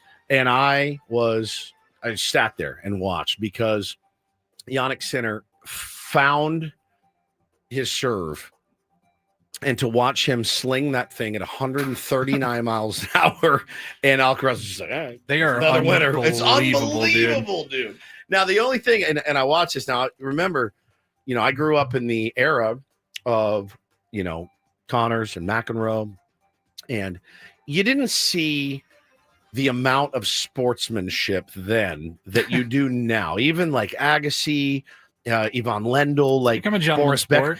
It's back to being more gentlemanly, I think, than it used to be. Which I think some people think maybe tennis is the worst for it. You do like those two guys that hate each other. These guys were all hugs and smiles after the thing, and I liked the respect. They both showed a lot of respect to their opponent. I think that's the at the key end. word is respect. It was awesome. It was so you saw that cool. with like Federer and Nadal and those guys. You saw the respect that they wanted to beat each other. Oh, of course. And this is turning into quite a little rivalry now between Alcaraz and Sinner. Really cool. And I'm excited to see what happens next in that for the rubber match here. In a couple of months. Yep. I think what's next? U.S. Open, I think. Yes, I believe that's right. We'll take your word for it. All right. Second up here, this is sports adjacent. Now, we are going to be celebrating your birthday a few days early on Wednesday. Yes. We'll have it Woodsy's 50th birthday bash. Can't wait. Here on Ben and Woods. Ben's 50th birthday is a few months away still. Now, we forgot it a couple of years ago. We did. It was his birthday. It's in November. I know the date. I just am quizzing you if you 6th. know. Sure. Yeah, something like that. Do you know? No, I don't. I know it's the first week of November. I think it's the 6th. It's in my calendar. I won't forget it ever again. But I did have one potential idea that I think Ben would actually hate. But it is golf related. So maybe I'm wrong. Maybe he would love it. I saw that as we get ready for Happy Gilmore 2 to hit Netflix. July 25th, I believe. In just a few weeks. Yep. There's a lot of promotions. You're seeing a lot of commercials now for it. And with the return of Happy Gilmore, Callaway has released limited edition Happy Gilmore hockey stick putters and tube sock club covers. And I thought, oh, that's funny. Nice little gag gift. No, that's a $500 putter. It is still an Odyssey, like not Odyssey. With an O. Odyssey. Odyssey. It is an official Callaway Odyssey putter that looks like a Happy Gilmore hockey stick that he used in the movie. So if we got that $500, we got it for Ben. He'd be so mad. He wouldn't know what to do because Ben, you're a golfer. It's a nice new club. He thinks Happy Gilmore's beneath him. He's too good for Happy Gilmore. He's told us as such. Yeah, I don't even know that he watched the first one. I think he said he did, but I don't know that he has. I mean, oh no, he did. We had Shooter McGavin on the show. We've had him on a couple of times. Ben's Chris birthday's McDonald. the 2nd, by the way. My wife just reminded us in the chat. It's November 2nd. Is that right? That doesn't sound right. It doesn't sound right. I think it's like the 4th or the 6th. Your son's is the 6th. That's true. That would be Taylor's birthday on November 6th. We're gonna look it up. I'm just gonna look it up. Hannah would know. She keeps all these in her phone. Oh, I'm gonna forget again. I don't have it in my calendar. Ben's birthday. We're all wrong. Oh, it's the 3rd. All right, November 3rd. See, my wife was wrong. I'm sure she'll be graceful. I have a in lot her of November admitting- birthdays. My wife's in November. Two of my best friends are the 2nd and the 9th, a week apart, and then Ben falls right in the middle there on the 3rd. So All right, good. you don't think he'll like the Happy Gilmore No, Odyssey putter? I know he won't. I do. I mean, I think it's cool. Like I would. It's not. I'm such a bad putter. It's not gonna make me any worse. I mean, why not? Why not take a More shot? surface area there? Yes, bigger. Like I am not a great putter, and but we're Team Callaway, so we are all in support. Go buy a Happy Gilmore Odyssey Callaway. Why Callaway? Simply the best. Simply the best. All right, finally, you sent this over to me, and I go, "What the hell is this, Woodsy?" Oh, I was so looking forward to this. It's Paulie. it was a little bit of clickbait title headline here when you see that it said Uno is hitting Las Vegas gaming tables soon, and I showed go, my wife and everything. I was so excited. Wait. And I was like getting up to grab some water, and you sent that over to me, and I told my wife, I said, "Hey, you're dialed in on the Vegas lifestyle. Look into this and let me know what you find, because this doesn't seem like it's a real thing. Uno, how do you gamble on Uno?" Well, there's a bit of a caveat. It's a social club. Okay. Uno themed social club is coming to Las Vegas. They're going to be at the Palms. All right. So first of all, my big problem is this. I didn't send it from, Bill's Twitter handle. I sent it from Yahoo Sports, verified. Yeah. Here's the headline. Uno is being added as a table game to casinos in Las Vegas via the Las Vegas Review Journal. So I see that and I send it over to Paulie and I go, Reindl Report. Yeah. And I looked at it and go, done. I love Uno and I think it's great. And then it said, readers added context they thought people might want to know. Uno is not being introduced as a traditional casino game. It's part of a special promotional event aimed at enhancing game night experiences. It's a temporary setup at the Palms Casino Resort from July 18th through July 20th. So they will be doing. They're going to have 2 decorations. It's like a pop-up. So they're planning on doing pop-up. this nationwide to major cities. They're essentially going to have like tables there that you can go sit down and play Uno at the casino. I don't think you're going to be able to actually gamble. Here's $100. Right. Count me in. Yeah. And I was like, yeah, I don't. Because I could see myself on an absolute bender. 4 in the morning. 4 in the morning, smoking. Another Captain and Coke. Just draw 4, draw 2.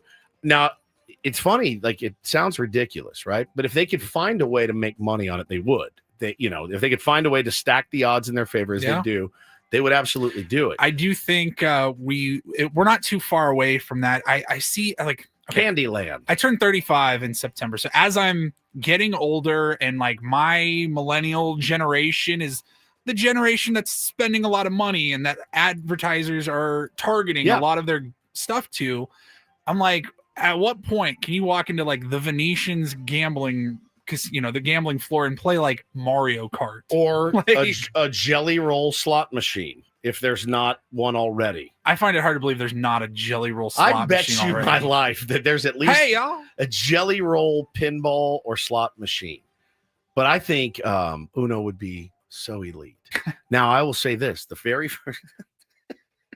first time I ever went to Las Vegas, I was 22 and went there for my buddy's 21st. And we stayed at Harrah's. And we thought it was, everybody remembers their first trip to Vegas. Oh, yeah. And we had the time of our lives. But I'm not kidding you when I say this, Paulie. They had a war table, like a legit war.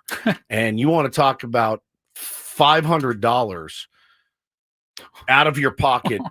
It was like, I got a 6, you got a 4. I win. It was war. They had war. I don't know if it's still there, if you can still play war in casinos in Vegas, but I actually sat for a decent amount of time because I found out Vegas is pretty good at getting your money from you. Yeah, they are. And sitting down and playing war. I said, well, you don't need any smarts. There's no strategy involved. My card is higher than yours. I win. Your card is higher. You win. How would Uno work? Like, I don't is know. It like blackjack where you're kind of playing with the other, or is it like poker where you're playing only against the other players? You at should the be table? playing against the other players. You don't really need a dealer. It's But, the like, players against the You got players. $500 riding on this hand, and some guy hits you with a reverse card. But You'll kill him. Yeah. He reverse, skip, draw 4, draw 2, and you're like, what's happening? That's I just it, got buddy. my You ass and me. kicked. Let's go. I just don't know. I don't know. So yeah, it's just going to be a pop-up, little promotional event. I got all excited for no reason, but if somebody can find a way to get that in, like if I could add that, like go down to 7 Mile and you can play Uno today, I'd be all in. I think it's great because it doesn't take a lot of smarts, doesn't take a lot of strategy. You just got to get rid of your cards, get rid of the high cards first, keep your point total low.